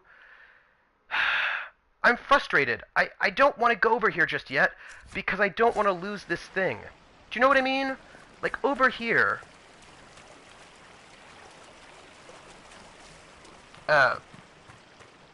Super Dalish! I know, right? Look, over here. Where did it go? Firewater Garden. There is a... No, we've been here. Look, it looks like I think it's over here. So south and east. It's these rocks here. This is it, right? This is the thing. There is something for us to find over here. And I want to find it. I want to find the thing. And I want to know how we can get it. There's a... And I know I'm being obsessive about it, but there's a secret thing here that I saw. And I want to figure out how to get up there. Because there's a secret thing for us. You know, we're going to be wrapping up soon. Is it over here instead? It's not over here. No, I think we're over here on this side. Yeah, let's see. So we have to figure out our special secret thing. Oh, hello, elven sculptures. I don't even know if I can find it anymore. No, I can't find it. Should I just forget it? Quest map. I suppose I just forget it, even though... See, look, there's a... We're just heading south. That's it. We're just going to go to camp. We're going to make camp, and that's it. No stress. Hi, giants.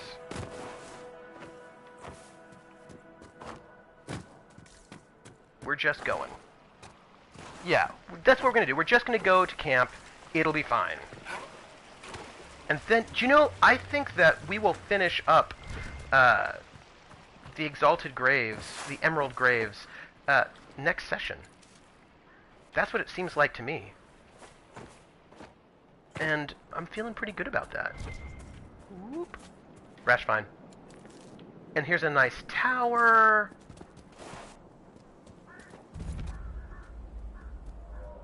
I want to jump off of that, but they won't let me. It's fine. Whoop. Well, maybe we have to walk around this way. We'll just walk around. It'll be fine. Will all of y'all do me a favor? Will you all look? Hello? Okay, so I did some damage, but not that much damage. It was fine. Let's set up camp.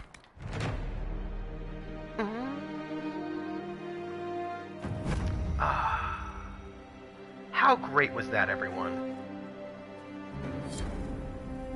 And we did that. Let's look at our map. So we've got to do this astrarium. Oh, we've got more astrariums. We've got whatever this is. Light a candle in the shrine. We've got another rift. We've got some kind of thing here. We've got some things here. And some things up here. But it looks like we are almost done with the Emerald Graves. It looks like we can finish it next time. And I think there's a dragon we have to kill. But I think we're really good. Let's go back to... What is this?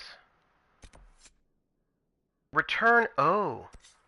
Hey, you know what? We're almost done. Let's do all of that when we start next time, shall we?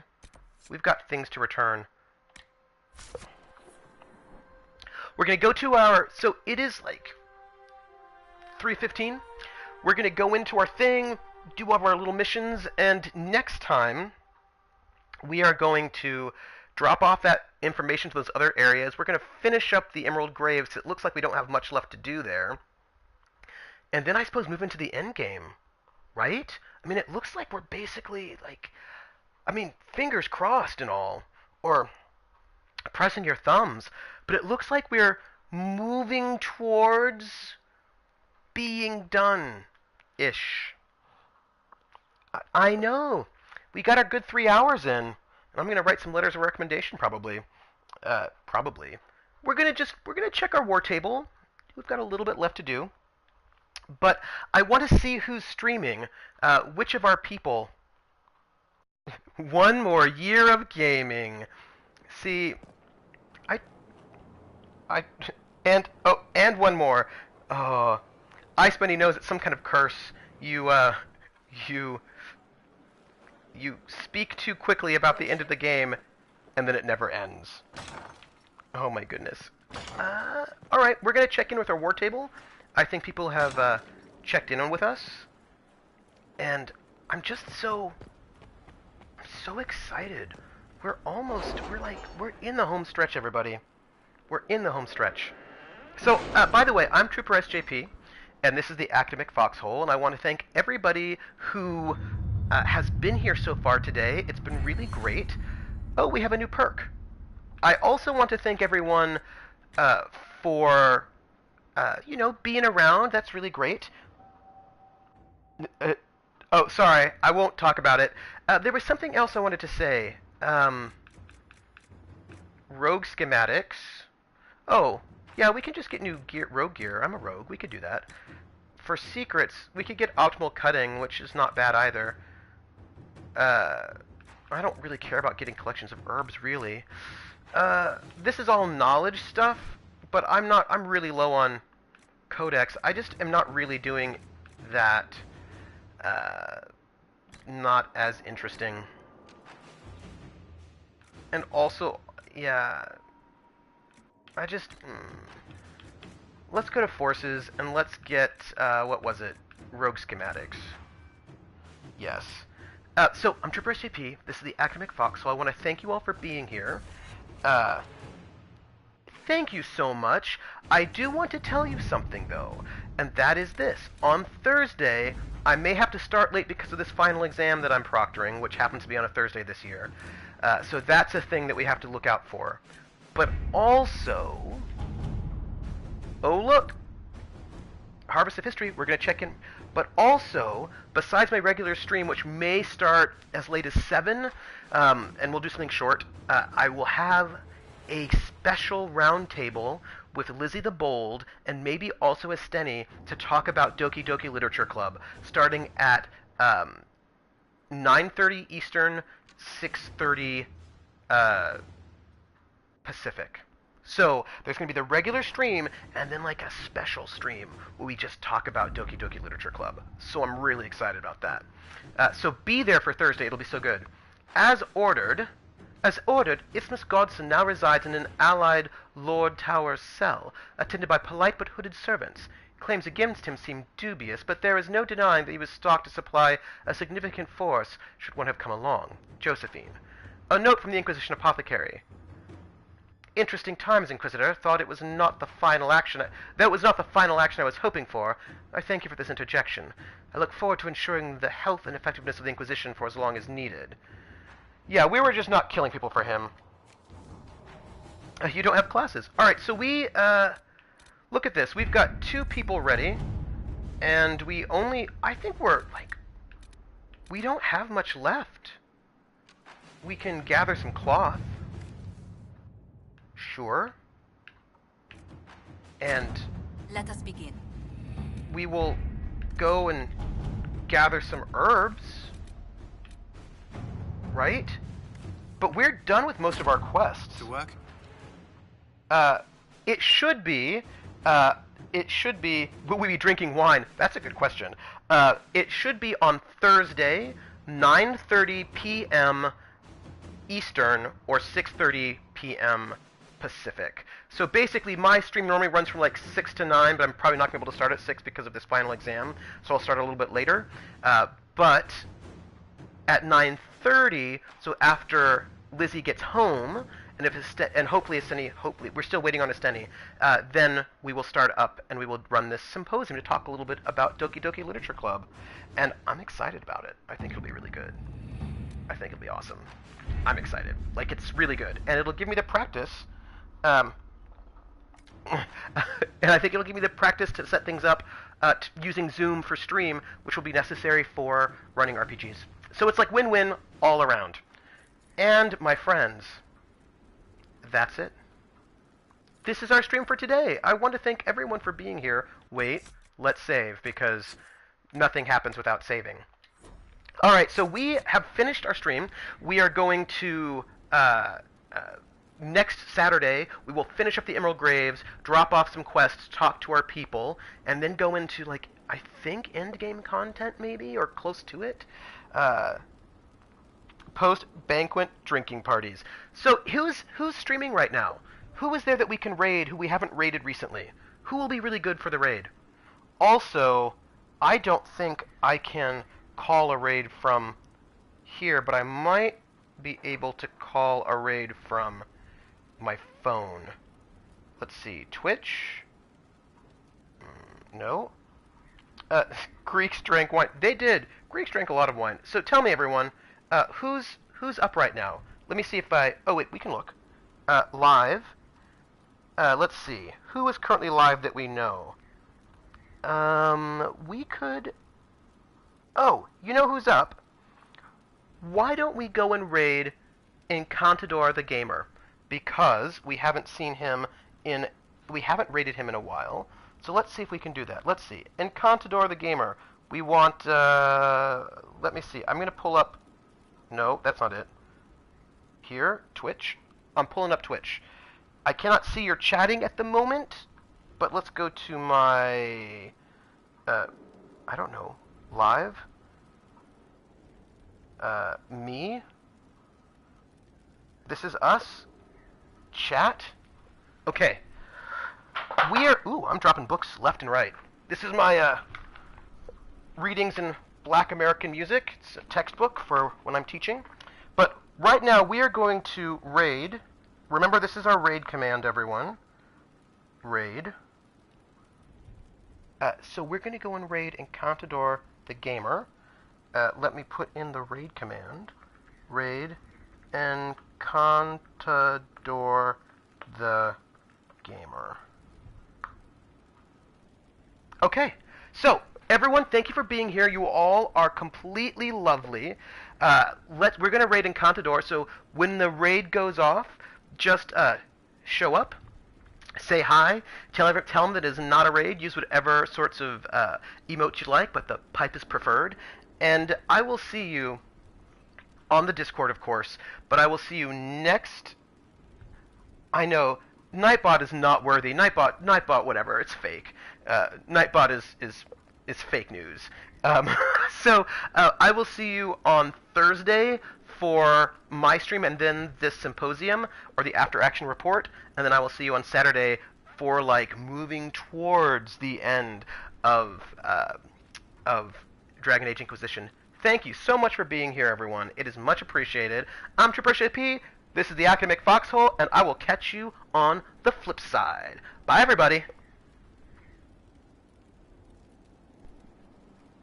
I think that's it. We're in it.